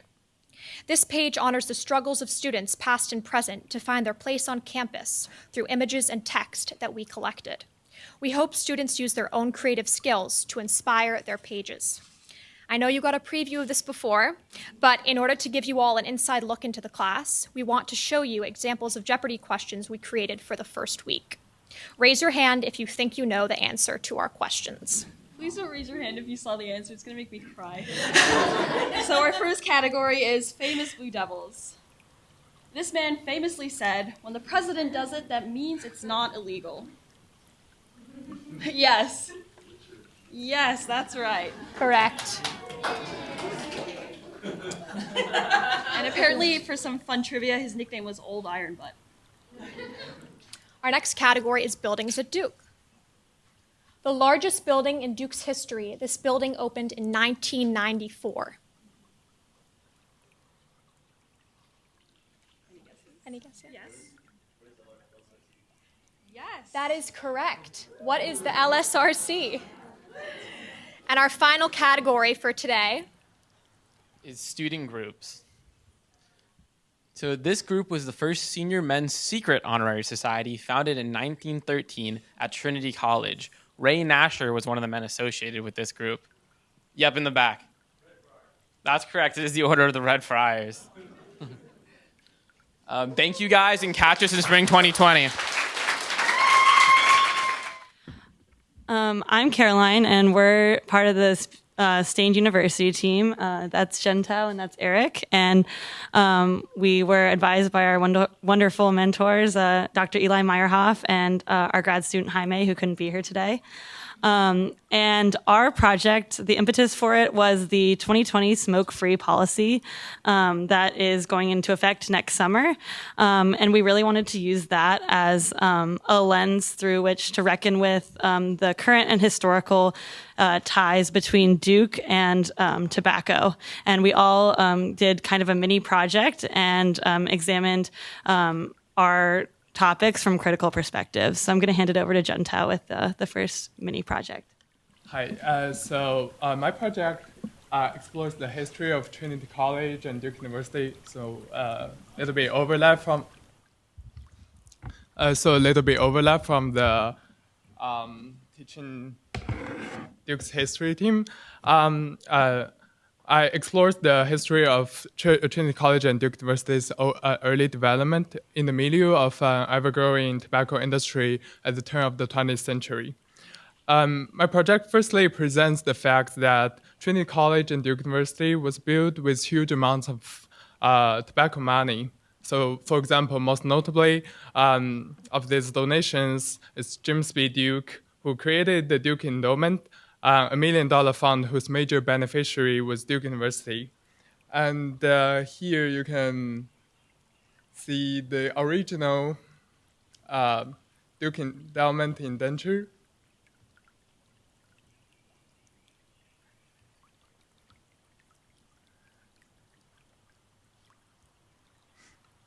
And say in detail what companies share stocks that James B. Duke put in the endowment for the use of Duke University. And also you can click on these companies to see a detailed introduction of these companies. There are also many other sums of money donated to Trinity College by Duke family and other tobacconists that you can find in other parts of the website. However, going beyond to acknowledge these facts, my research leads me to think the development of the university and the tobacco industry as both situated in the larger process of industrialization and modernization that were going on at the turn of the 20th century. In the Duke, like here, you can find that except for tobacco companies, there are also other companies like electricity companies and cotton mills. So the tobacco enterprise of the Duke family was integral to these other companies that they have. And it is by the grand initial capital from the tobacco that the Dukes were able to quickly grab the hydroelectricity industry, for example. The tobacco industry is just like textile mills and the electricity plants, all of which represented modernity and a new industrial society. Duke tobacco companies developed massive advertising, machine production, global market, transnational operations that we are familiar of modern corporations today. And it is no wonder that Duke himself was acclaimed and self-claimed as contributing to the building of a new South and industrial Carolina Piedmont, with a modern university that make men, his own words, and modern industries for this man to work in. And to represent this process of industrialization, I make this timeline of consisting of dozens of events of the industries and the Duke families. These events are categorized into different groups. So you can have another dimension to the chronological factor. And you're welcome to click into random events and explore around so that to see the interconnectedness between all these events, like Duke University and the industry. Yeah. Awesome. So my project focused on the connections between the tobacco industry and Duke scientific research throughout the years. So I used a couple of different sources, a database, the Duke archives, and some print materials. And I chose to make social network maps. And the reason I did that was, from the researcher perspective, the big takeaway was you can tell multiple stories with one data set, which is really something we stress at Story Plus. From the audience perspective, you can really explore the data from your own pace and in your own way.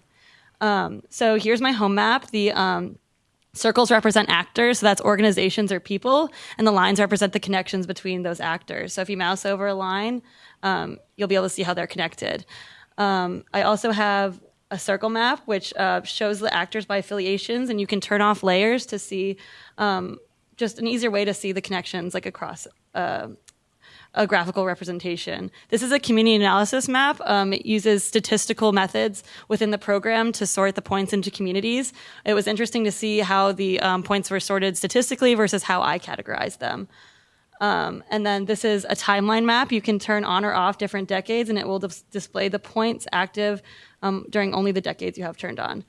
So I'm going to tell a sub-story using these maps to show how you can tell different stories with social network maps. So this is the direct network of Marcus Hobbes. He was one of the major players in the 1940s, 50s, and 60s with forging this connection between the tobacco industry and Duke Scientific Research. He was a provost, the chair of the chem department, a professor. He also wrote the University Industry Collaboration Policy, which I thought was really interesting given his ties to the tobacco industry.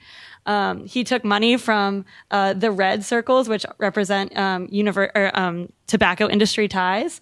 And he also worked for the Tobacco Working Group, whose mission was to create a safer cigarette, which was also an industry-run enterprise. So to the current day, this is Jed Rose. He's our current player with the Duke Tobacco Connection. He has research that's been widely recognized for the nicotine patch and other smoking cessation tools. He's the director of the Duke Center for Smoking Cessation, which is associated with the 2020 smoke-free policy. And again, we see these ties between tobacco, the tobacco industry and his research. Philip Morris, and most recently, Juul, which is allowed by the 2020 policy, have funded his research. So my big takeaways from this project are, while Hobbes and Rose aren't directly connected, there's decades separating them. Similar relationships between actors, so between the tobacco industry and like Hobbes and Rose and their research exist, and especially the subject matter of their research. So they both sought to produce doubt that the type of tobacco they focused on, so for Hobbes it was a cigarette, and for Rose it was the e-cigarette, cause negative health effects. And these relationships are easier to visualize with maps than with other mediums, in my opinion. And so continuing with the e-cigarette thread, I'm going to throw it over to Eric. So since we're talking about e-cigarettes, like Caroline mentioned, I think it's important to note that the 2020 policy allows for e-cigarettes to be used on campus. And we know that Juul, at least as an undergraduate student or a recent undergraduate student, that Juul is very popular amongst my peers.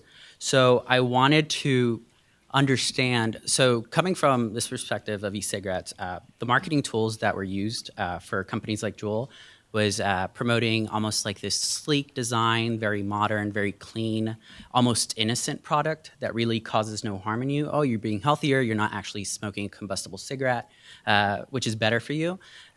Those marketing tools, I think, were used, and I really believe, and our team believes, that were used to distance the consumer or the people here in Durham at Duke University from the actual product or how it's made or where it comes from or the people who are actually involved in making it and the conditions in which that occurs. So to really approximate ourselves or become closer to what's actually happening on the ground, I created various sets of maps that if you go through the website and click on this one map, it'll take you to a story map, which is a type of application, online application, that allows you to create a narrative around spatial data.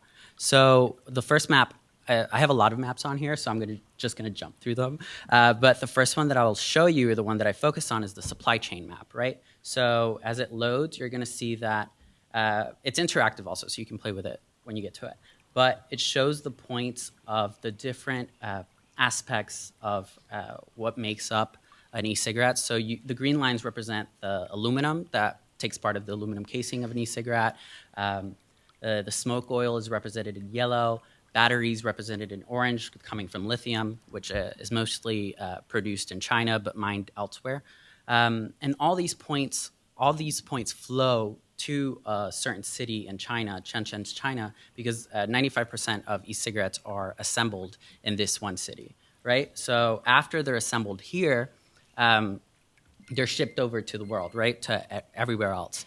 And one of the things that I also wanted to focus on is that the smoke oil that these devices use usually comes from tobacco that's produced in the US, and most of the smoke oil is produced in the US. North Carolina is the largest producer of tobacco in the United States to this day. So I took data from the US Department of Agriculture to visualize agricultural production in North Carolina to kind of remind ourselves of that occurring as well. So each dot represents 1 acre of tobacco land that's being used to harvest tobacco. And then lastly, after that device is shipped, over to Durham, we have different vendors around Duke University that sell these products. So you have like Hunky Dory on 9th Street, but also, Durham Tobacco Market, all of these stores that really market towards the students as well as the Durham community or people that are addicted to nicotine. So thank you. Thank you. Also, I forgot to mention, besides this website, we're also creating an exhibit at the student wall in Perkins that'll go up in April and it'll last up until July when the policy actually goes into play in 2020. So yes. Questions? This is for the cigarette team. That's not your name, but what are the parameters of the new smoke-free policy? The smoke-free policy that goes into effect July 1st, 2020, is exactly that. It's smoke-free. So we were really surprised to learn anything that's not combustible. So that includes like chewing tobacco, like pouches, e-cigs, anything like that. Vapes are still allowed on campus. The only exception with that is the Duke Health Centers, which are tobacco-free. So that no tobacco of any kind, no e-cigs, nothing like that. But smoke-free means strictly smoke-free. In your research, did you come across a social political movement of the late 60s and early 70s with regard to exploitative print advertising, where we had stickers, and not just a lot of us had stickers that were printed up, and they said, "This ad insults women," and in subways and posters, people would go around and peel these stickers off and stick them in the middle of these advertising because the culture was changing. Did you come across any of this? I actually did see those stickers. Can't remember if it was Jean Kilborn who talked about it, but I know on one of the pages in the website, I included this. It's like this pamphlet or poster that was distributed by the National Organization for Women. And it's like all these tips for advertising agents for how to like not offend women or sort of like deal with women's liberation in their advertising. And she references in it these stickers that people were putting up, like this advertisement hurts women. So I didn't actually get to see any of those, but I was aware that that was going on. Learning all of this about Duke's history, like how does that change your perspective of being a student here? Does it deepen it? Does it make you think about sort of your social space more? Like how does it shift, especially, the teaching Duke history team? Like what does it do for students to know all of this? I wanted to deepen students' understandings of the history that had come before them. Because personally, there's a lot of things on campus that students have fought for that I honestly didn't really know about. Like, for example, I didn't know that students were pivotal in the creation of the African and African American Studies department, that movement started with the Allen Building takeover in 1969, but that it never actually became a department until 2006. And so that's not something that I had ever thought about before I entered this project. And there's other things like that, like the Mary Lou Williams Center, the Women's Center, and even the fight that recently happened in 2017, I think, for Asian American Studies. There's all of these movements that students have really tried to further, and there's impacts of those movements on this campus. And so I really wanted to try and bring their struggles to light and really honor that kind of legacy. And also to emphasize that it's still an ongoing struggle, and it probably always will be.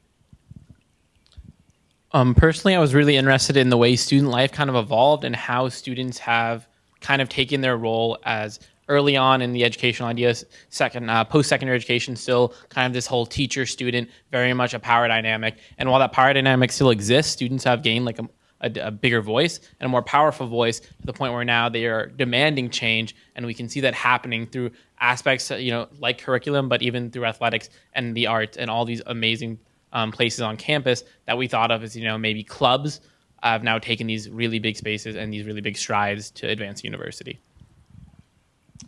I think also as an undergraduate, there's the jump to maybe, isolate your own experience and go about the motions and just spend your 4 years, not necessarily focused on the self, but very self-driven. And I think this project opened our eyes to realizing you not only have to contextualize your own experience, I know I'm behind the pole, contextualize your own experience with people in your own grade who are at Duke with you, in the 4 years of the undergraduate experience, but also with people who came way before you, and also looking ahead to the people who will come way after you. So that really allowed us to see the breadth of material that highlights that, as well as say, what do we want to share, and how can we spread that message with more Duke students?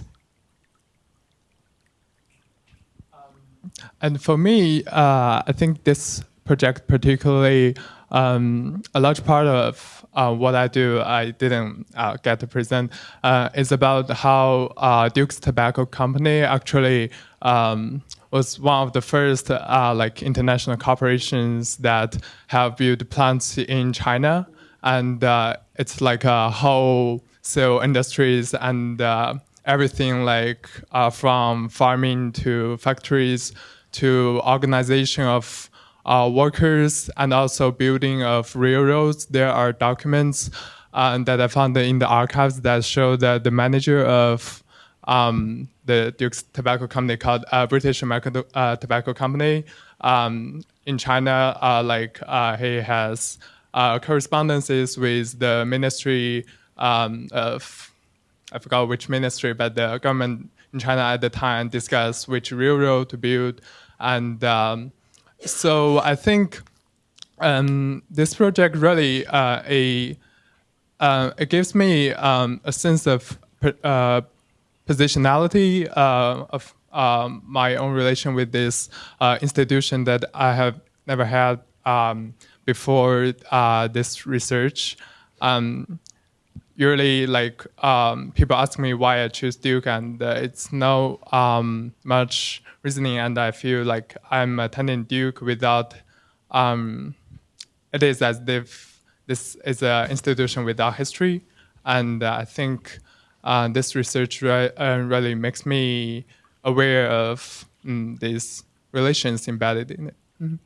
My research really dealt with what is typically thought of as a universal good. So scientific research, especially recently with the smoke-free policy, something that was upheld by a lot of people as a really good step in the right direction, and problematizing that and kind of looking at kind of our role in not interrogating these things enough and kind of just taking them at face value. And it was really stark to me how involved Duke was, and still to a certain degree is, in research on behalf of an industry that has been perhaps the most damaging to human health ever. So, and to look at that and look at this institution that we uphold as a major cancer treatment center and a major center of academic learning, and kind of making sure that we are holding Duke accountable as much as Duke likes to think they're holding us accountable.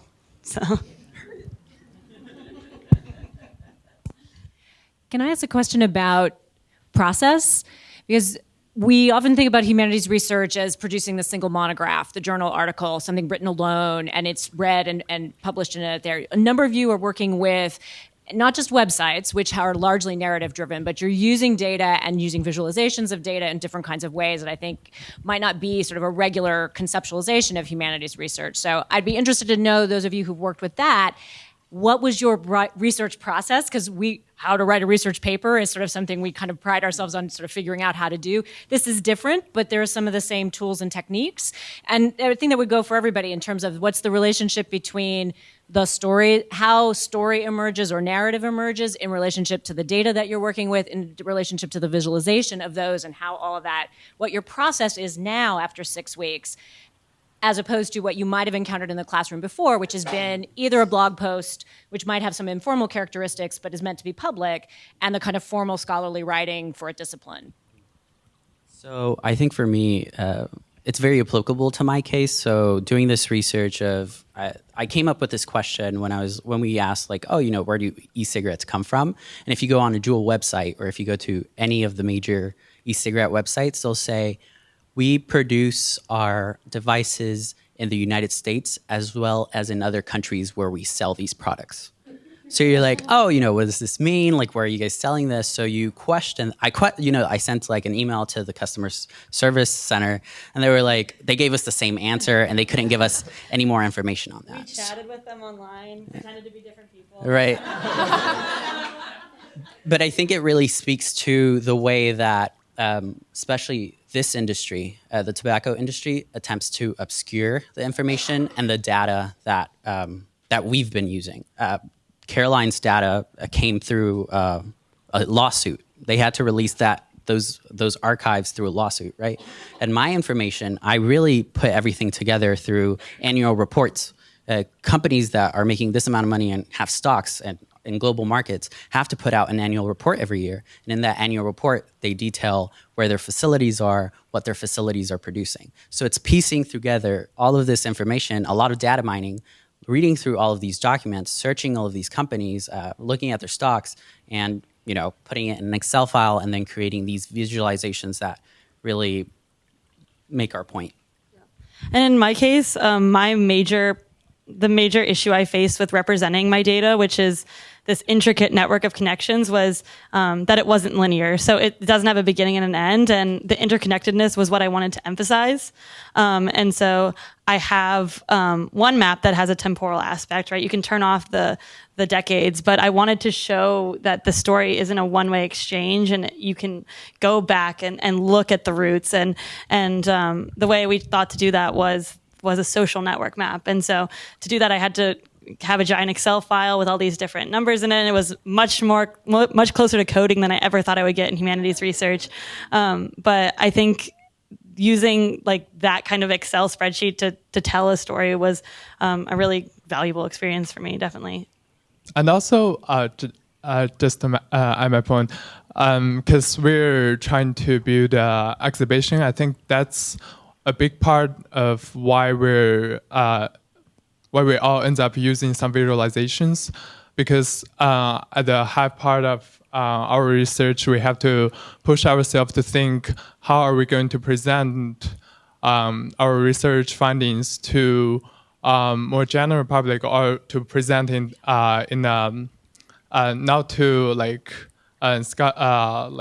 academic readers. And I think this visualization projects, a big part of it really allows people to access this data and these findings more easily and intuitively. Excellent. So can we have our mentors stand for these teams? Good afternoon. We're with the other side of Hungry River Project.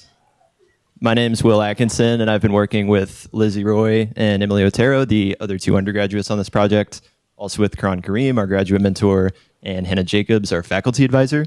And over the last 6 weeks, we've had the great privilege of working with North Carolina-based musician Tift Merritt on an objects installation called The Other Side of Hungry River. And this installation is a collection of 20 objects that Tift found at two closed mental hospitals in North Carolina, the first being the Dorothy Dix Hospital in Raleigh, and also the old Cherry Hospital in Goldsboro. And together for Tift, these objects are going to form the seeds of songs that will eventually comprise a full musical project in the form of an album. So in this sense, our project has been a kind of digital expanded liner notes to accompany this musical project. I'm going to try to get back to the presentation.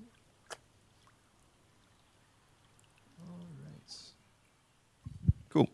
So in doing so, in making this expanded liner notes exhibit, we've tried to honor Tift's original vision for this project, and that's as an opportunity to use the form of the object installation in addition to the songwriting and the lyrics as a way to evoke a sense of intimacy with the lives that occurred behind the walls of these institutions. And these institutions, which are now mostly closed as deinstitutionalization has phased out these large state mental hospitals as the primary form of mental health care, have often been places that have been overlooked or misunderstood by the rest of society. And so our challenge through the last few weeks has been to formulate a digital humanities exhibit surrounding these objects. And the big challenge with that, I think, has been finding the union between, on one hand, the immediate artistic experience of the installation and also the broader historical context of North Carolina's state mental health and asylum system. So bringing the artistic and the historical together has really been the center of this project. And so in just a sec, Lizzie is going to talk a bit more about how we began that process. So the first day, we walked into Tift's office to see all of the objects sprawled out. We were instructed to view the objects and to react. And so then Tift then placed a song title card in front of each, and we went through the exhibit again, noting how this small piece of artistic context changed our view of the objects. And then finally, Tiff revealed the story of each item, where she found it, and why she believed it had a place in the exhibit. So after this walkthrough, we were left with a central question. How do we digitally replicate our own experience of encountering these objects in person? We approached this challenge through two phases: curating the exhibit and broadening the research behind it. So our first priority was an installation at Dix Park at the end of our second week. As a part of the Seek Raleigh Art Festival, our installation was among other exhibits surrounding the history of the hospital.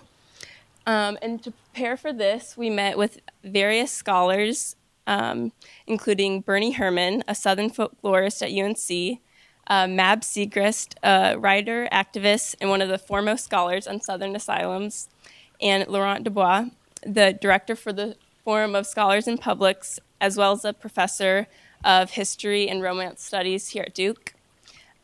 We discussed the impact that and insight the objects can give us to the experiences of the people who previously interacted with them. And with the help of these individuals, our team produced an iteration of the exhibit that included song titles and Tift's writing for each object. So after we curated the installation itself, and after the first installation at Dix Park, we began the process of doing some more individual research on topics of our choice. And during this process, we decided that it was very important to center the objects as the sort of entry point into our research. And so with that in mind, we just let our impressions from each of us curate or lead the direction in which we took our research and used the experience of curating the exhibit to guide us towards our research questions. And so the result was that between the three of us, we were able to develop detailed narratives on a variety of topics, and those are including, just to name a few, the impact of segregation on North Carolina's mental hospitals. So Goldsboro was actually the African-American mental hospital up until desegregation in the 1960s, whereas Dix was the white hospital, and how that issue impacted the way each of those hospitals developed through, funding and various other parts of their development. In addition, the evolution of diagnoses, or what was called in the initial reports the supposed causes of insanity, from the 19th century rather, up until the present day. The use of patient labor at these hospitals, which was very widespread at both Dix and Cherry up until the mid-20th century, and also the daily lives and internal economies of patients and staff within the hospital. And we took advantage of the Duke and UNC Chapel Hill Library's extensive database of resources on the North Carolina mental health system, which spans from these early reports from the superintendents who pretty much enjoyed complete control over these institutions through the early 20th century, all the way to the more modern annual statistical reports when these hospitals were on the verge of closing. And as well as everything in between, which includes found newspaper scans from the hospitals, pamphlets that would have been given to patients and their families, dissertations that chronicle the histories of recreational departments, labor, and daily life at these hospitals. And so together, all of these sources informed our perspective on what life was like inside of these institutions. And I wanted to take a moment to tell one specific story of a patient that I think touches on a lot of the issues that we were looking at. And the difficult thing about this is that it's often difficult to hear directly from the patient's voices themselves. Obviously, there's legal protections, and it's also just, a very sensitive issue to hear directly from the patients. But the story of Junius Wilson, who stayed at Goldsboro's Cherry Hospital for nearly 70 years, has been pretty well documented in reporting from the 1990s when he finally got out, and also in this book called Unspeakable that was published by UNC Press a few years ago. And so he was kept at Cherry Hospital for nearly 70 years, despite, by all accounts, not being mentally ill. He was born physically deaf, and after a false accusation, was put in the criminally insane ward at Cherry Hospital. And he was involuntarily castrated there and kept there until 1994.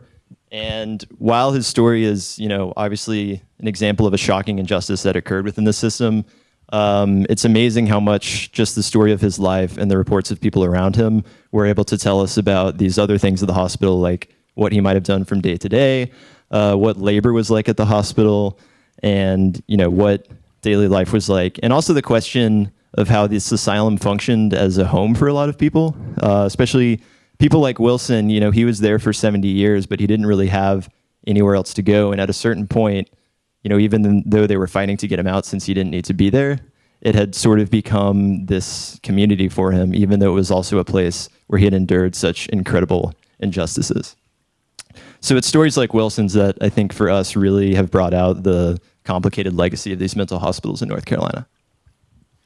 So along with our research, we began the very long process of photographing these objects.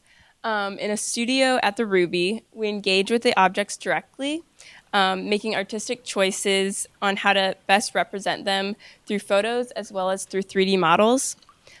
We felt that it was important to portray these objects in a very striking visual manner to deliver the immediate emotional experience that we had to them that first day. So we spent a lot of time with the photography, and the unconventional nature of some of these objects made it a little difficult to tell their stories. Two of our objects include a pile of acorns and a pile of dirt from the grounds at Cherry. But this gave us more of a creative license to interpret their significance and how they relate to these institutions as a whole. So personally, the pictures of the dirt and the acorns are two of my favorite ones.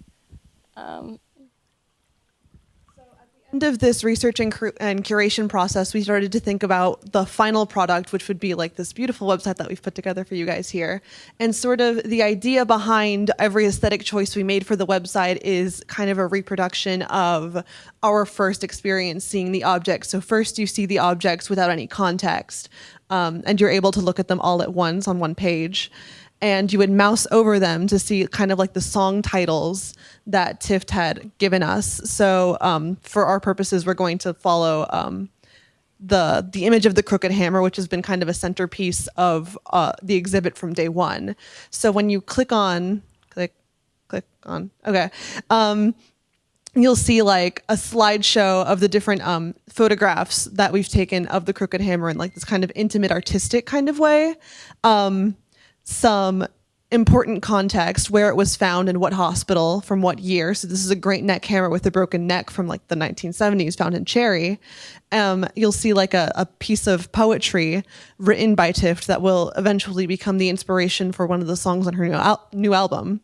And for a few of the objects, we thought it was very important that people would be able to like touch and handle these objects. So we have like a 3D model thing that you can rotate around. I'm very proud of that. But it's also like, this is a direct result of the photogrammetry sessions that we've had with these objects. It's also important to us that these objects are kind of like an entry point to the written research. So at the very end, you'll see like related posts. So since the crooked hammer to us represents the broken systems of Cherry and Dix hospitals, we linked to one of our articles about race and the history of Goldsboro, which talks a little bit more about the segregationist roots of Cherry Hospital. So yeah, our hope for this digital exhibit is that we can get people to think about kind of like these hidden histories that haven't really ended at all. But this didn't happen very long ago, and we want people to like think about this and have an emotional reaction like the way that we have about like these objects. And hopefully we've gotten a little closer to that. Thank you.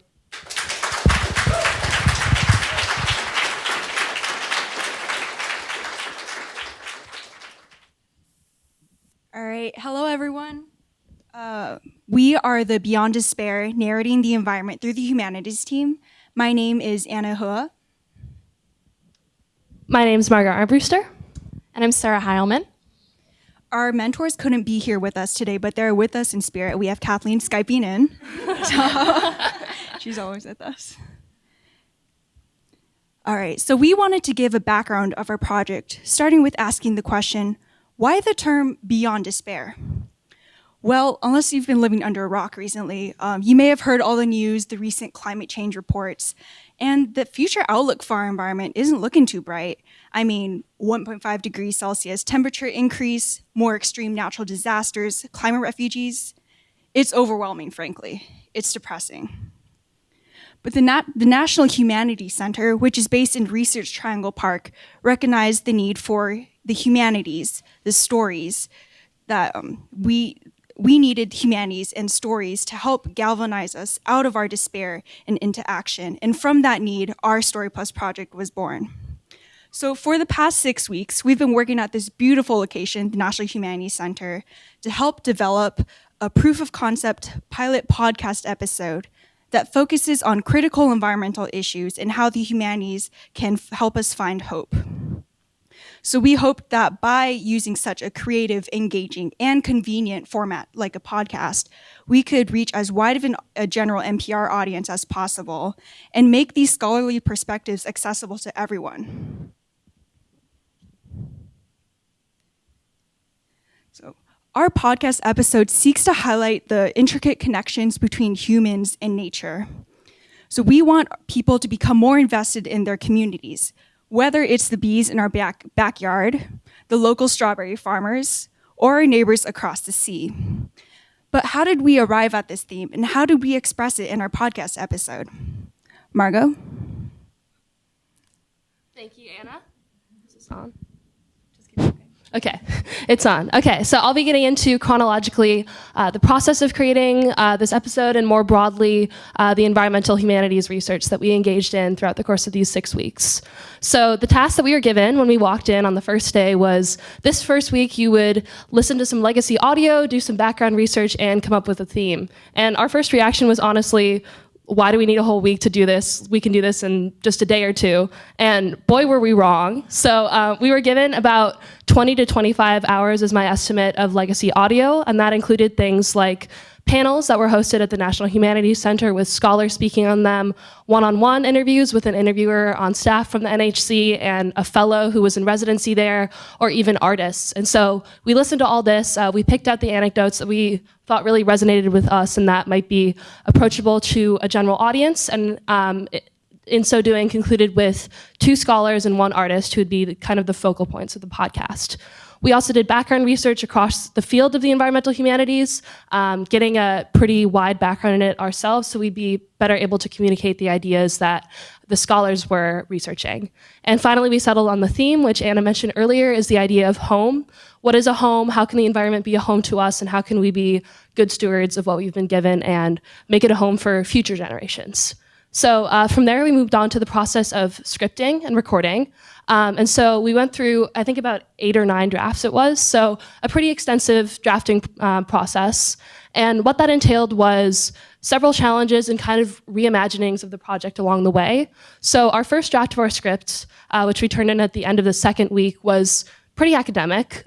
We found ourselves clarifying terms, giving backgrounds of the field of the environmental humanities, and just generally doing things to make sure that our audience knew everything that they might want to know about the environmental humanities. But the result was that it ended up kind of reading like a lecture or research paper. So our subsequent drafts were more conversational, tried to preserve Q&As from the original interview, and where that wasn't possible, to write new questions which kind of framed the idea of home. And then something that we had to do as a result of writing these new questions was contact the scholars and say, this is how we plan to represent your work. Is this faithful? Is this responsible? Does this speak to the central ideas of your work? And also what we did during this period was we recorded. So we invited Durham-based photographer Justin Cook, who's the artist that we featured, back into the studio for an interview about his project in the North Carolina Outer Banks and the coastal erosion that's happening there. And also we recorded 2 members of the National Humanities Center's central staff, Robert Newman, the president and the director of the center, and Tanya Munz, our faculty mentor. And we recorded them overlaying narration and background context for the episode. And finally, in these last 2 weeks, we've done audio editing, and we prepared a distribution plan and a plan for the afterlife of the project. And so we've been taking the cuts of the audio that we wanted to preserve and laying music and ambient sounds and correcting for volume and generally stitching things together into one coherent product. And we've also prepared a plan for promotion and also like file organizing and plans for potential future episodes using material that we had to cut, of which there was so much. There was so much great stuff, and hard decisions had to be made. So that brings us to our product, which ended up being a 45-minute long podcast episode. We're very proud that we got it done in such a short period of time. And essentially our idea was to take this theme of home and to kind of bring it to the listener on different levels and kind of on different scales. So we really wanted it to be both familiar and really large and radical. So on the familiar level, we wanted the listener to be able to identify with the scholars, to kind of empathize with what they were talking about, but then to also present new ideas that could hopefully inspire change, inspire some sort of paradigm shift, or best case scenario, positive environmental action from our listeners. So like Margot mentioned, we had 1 artist and 2 scholars, and that naturally kind of lent itself to 3 different major acts with 3 different interviews and panel sessions with these 3 people. So our first act was Home as a Place. This act included an interview with Justin Cook. He was the photographer, and he kind of came forward with this really, really poignant story about an Outer Banks cemetery that's being washed away by the sea. So he's doing a photography project focusing on this tiny plot of land, but how there's so much history connected to it, and how environmental change is not only changing the physical landscape, but also really deeply impacting people's identities and their history and their culture. So he's focusing on this tiny plot of land and asking the question, how do we have identity? How do we have community when the physical world is shifting under our feet, every single day? So that brings us to the next act, which is Home as a Nearby Community. This was an interview and some panel excerpts from Joni Adamson. She's an environmental humanities scholar. And essentially, she kind of had 3 parts. So she starts really small. She does this project with her students called Life Overlooked, where basically she asks them to pick 1 plant, 1 animal, maybe a dust bunny, just something in their nearby community to really deeply interrogate their relationship with, and to ask themselves, how can I live symbiotically with this thing? So she talks a lot about a starling and students who didn't realize the same bird was visiting them and eating their french fries every single day until they looked and realized that. She then increases her scope and talks about climate fiction and literature, and how she thinks that the humanities in this aspect can really allow young people to situate themselves within stories and to envision kind of what their impact can be, because we're the ones who have to make the change right now. And then she increases her scope even further to talk about environmental justice and the idea that, yes, we all live in one planetary home, but the impacts of climate change affect people really disproportionately. They affect different bodies and different communities in different ways, and we have to be conscious of that if we want to make real change in the future. So this kind of created a nice transition into Act 3, which is Distant Homes. This is where we had an interview and panel from Stephanie Foote. She's an English professor, and she does garbage art, or she studies, garbage, which is not always the most glamorous thing, as we all know. But she talks about these really, really interesting art pieces where they'll build like piles of trash and reflect light on it. And then the shadow is like a picnic or a party or people, experiencing joy.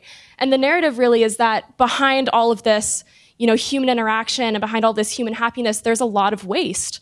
And so often we think that the garbage that we throw away just disappears, but it doesn't. Even the things that we recycle and we have this glamorous idea of end up getting shipped off to distant communities and end up really impacting other people. So it kind of leaves our podcast with a much broader perspective, with kind of a call to action to realize what large impacts we're having, and then in turn, what small changes we can personally make to change our impact in a really positive way. So we want to play a little excerpt. This is only 1 minute long, but this is from our conclusion. It's a clip of Tanya, who's one of our narrators, in conversation with Justin Cook. He's the photographer. And we just thought it was a really nice quote from him to kind of encompass the theme of the podcast. You've talked about photographing the Outer Banks from a place of wonder rather than doom. What does that mean to you? It's hard to have hope. I think in a lot of climate change reporting, a lot of climate change stories, a sense of doom is just a baseline part of that story, because that's what's happening to us. That's what's happening with climate change. That's the end result if we don't make changes, if we don't do something about it. But how do you get people interested in that?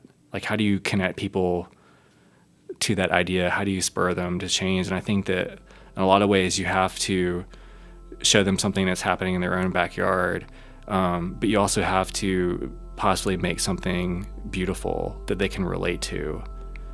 I also think that we have, just as a general public, we have like compassion fatigue with everything that's going on in the world. I mean, if you just listen to the news, it's overwhelming.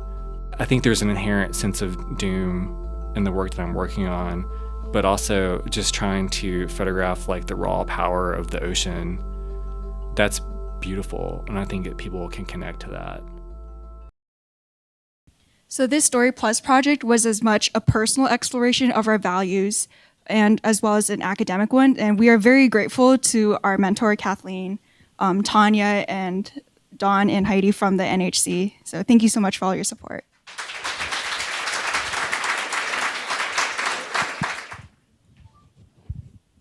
So like both of your groups did, I guess what I would call like alternative research. So in a different way than like our research, which was kind of data heavy, you guys did almost like the other end of the spectrum, which was like, I guess like more qualitative, I guess. But have you ever done research like you guys, both your teams did? And would you do it again? And, and like, what would you do differently, or what would you change about the way that you like your methods? So this is not my first time doing alternative research. I took a documentary poetry class with Jackie Shelton Green like last year. Fantastic. So, but I didn't really consider anything I was doing in that class true research, I guess. So I guess like this felt very familiar for me, but it was also the first time I was framing that kind of like interrogation and like the kind of like emotional part of it as also like a part of the research process. So, yeah, I think that's just how it was like for me. I'd totally do this again. It's really cool. So yeah. Yeah, I definitely second that. I think for me coming into this, I thought like the second half of our project was what I considered more research, going into the archives, reading different narratives from patients. But really that first part was also research, kind of creating this creative narrative of these two mental asylums, and also like listening to like what our own reactions were and understanding that that was a big part of our research as well. So yeah, and I think working with Tift, who is a songwriter and artist herself, definitely changes the way that we approached it. And I think that especially with Tift and also in our conversations with like Mab, I think the thing that stood out to me was just how, I don't know, emotional these stories really are. And that's something that I think can be easy to forget if you're totally bogged down in like the traditional humanities sense. But there's always like a sense of imagination with any sort of storytelling in history. And I think that having our project be like almost one half an artistic project really like brought that out for the research process. Yeah, for me, I would say one of the things that I think surprised me most about this is, starting with so much kind of archival audio and things that already existed and were so scholarly, we had to do a whole lot of translation. And a lot of that was learning how and when to kind of let the audio speak for itself. And I think that that was a part of the research I wasn't really anticipating. So Margot mentioned kind of feeling like we worked in a circle by, first of all, making this incredibly academic draft and defining every single term, and then kind of circling back and saying, okay, well, when did they give enough context? When do we need to make cuts? How can we provide framing that really tells this story in a much more organic way, in a way that is listenable and doesn't sound like you're being lectured? So that was something that taught me so much about storytelling, I think, especially in terms of translating other people's work in a way that still preserves its integrity, but is interesting for an audience. So I am studying a science, but my first semester here, I took a documentary photography class where I went to a local elementary school and photographed the science classrooms and tried to tell a story of how these kids are learning STEM education. And it never really occurred to me that that counted as research until I got here and did the Story Plus bootcamp. And I actually really enjoyed it because the photography allowed me to connect to people in a way that like traditional science classroom research didn't. And while getting used to the audio aspect of this podcast it took a lot, but I really enjoyed trying to make it creative. So. Yeah, I would agree that I absolutely loved the way that this kind of fused an artistic element with this very rigorous academic background. So personally, unlike both Sarah and Anna, I'm not really studying anything related to environmental science. Not sure what that is, but the two of them are both environmental science, environmental policy. And I kind of came in like, not really sure why I ended up on this team where everyone is studying environmental science and I'm like probably doing English. But I just had such a valuable experience kind of fusing my humanities-based research experience with this project that will be accessible to hopefully a wide audience. And I hope people who don't have a background in environmental humanities or maybe don't even think that they're like that interested in climate change will listen to it. And I thought it was just like a really valuable team experience in terms of we all kind of have like different levels of comfort with audio editing and different levels of comfort with script writing and even like the material facts of environmental history and environmental science. And what I really enjoyed about this experience was especially that it was team-based and we all got to contribute our best talents. I mean, no greater plug for Story Plus.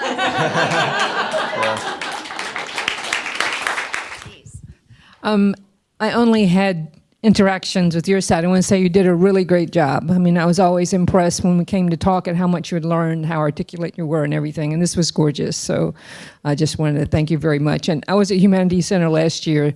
Y'all did a great job too, and they're both topics that have this tragic dimension, but they also have this other way to uplift other kinds of energies, which it seemed like the narrative process needed to do in order to get people to pay attention to things.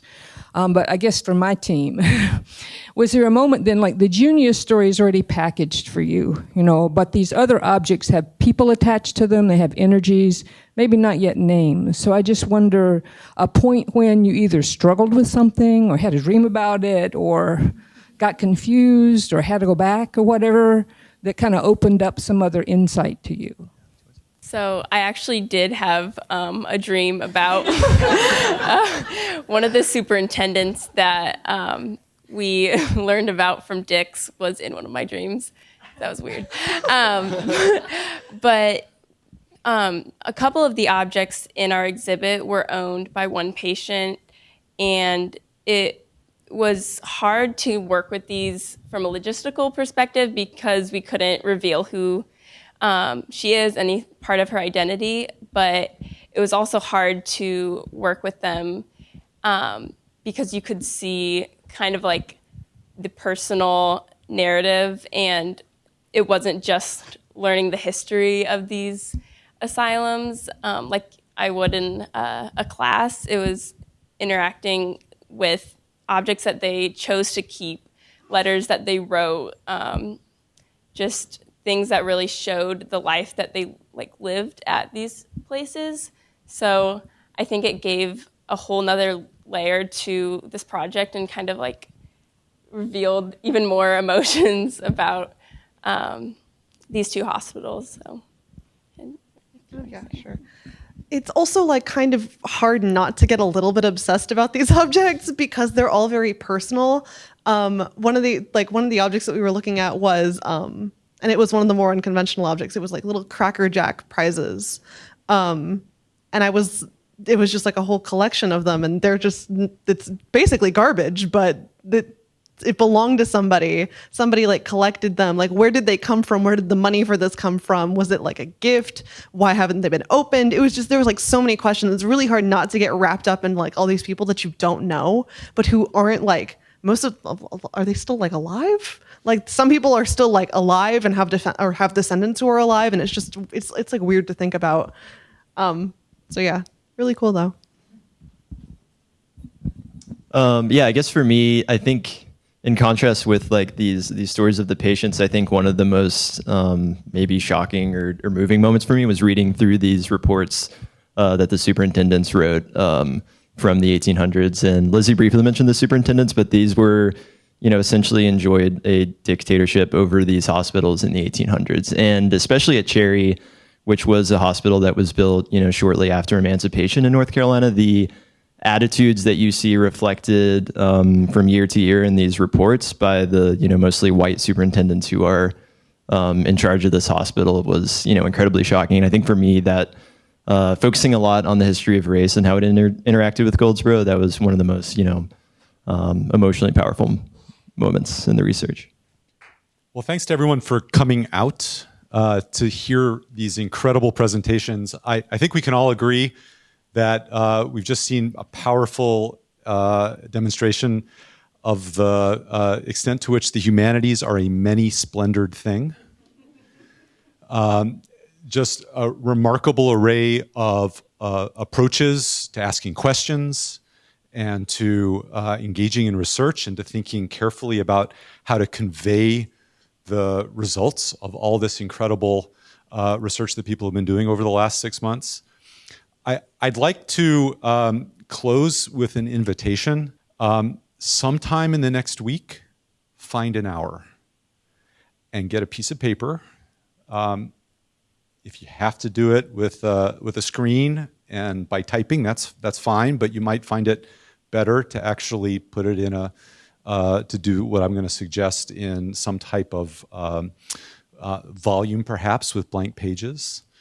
And just take an hour and think and write about this experience. What did you learn about the humanities, about how to do research, positive, negative, things that you really loved, things that were frustrating? That might be about working in teams. What was good about that? What was hard? Think about as well what you might want to take forward. What have you learned about yourself? Think about what you might want to do next year or the year after that. And for the graduate mentors, very similar process. What did you learn about guiding, coaching? What did you learn about yourself as a teacher, potentially? Where might you want to go with this experience? What kinds of projects might you want to imagine in your own work, working with other people? So, this is, I think, I hope for everyone involved has been a really energizing experience. But I think reflection about it is really helpful and can help you figure out how to connect it to something that might come next. And that might be a project that's directly out of this, or it might be something completely different. That's what I would encourage everyone to do. I think you'll find it incredibly valuable and something that you might want to come back to as a touchstone in a year or 3 or 5. Thanks to everyone who's helped make this project go, to Amanda, for one, to Jules, to Eric, to the entire team here at FHI, to Sarah Rogers. An awful lot of work has to go into making this happen. There are faculty advisors or community organization advisors for each team. There's a whole infrastructure at FHI that gets involved here. So many people in the library system at Duke have been involved. I just want to thank everyone who's helped to make this year's Story Plus, once again, I think a spectacular example of what we can accomplish at Duke when we come together and when we empower students to explore the world around them. So thanks to everyone for coming, and I hope everybody has a great summer.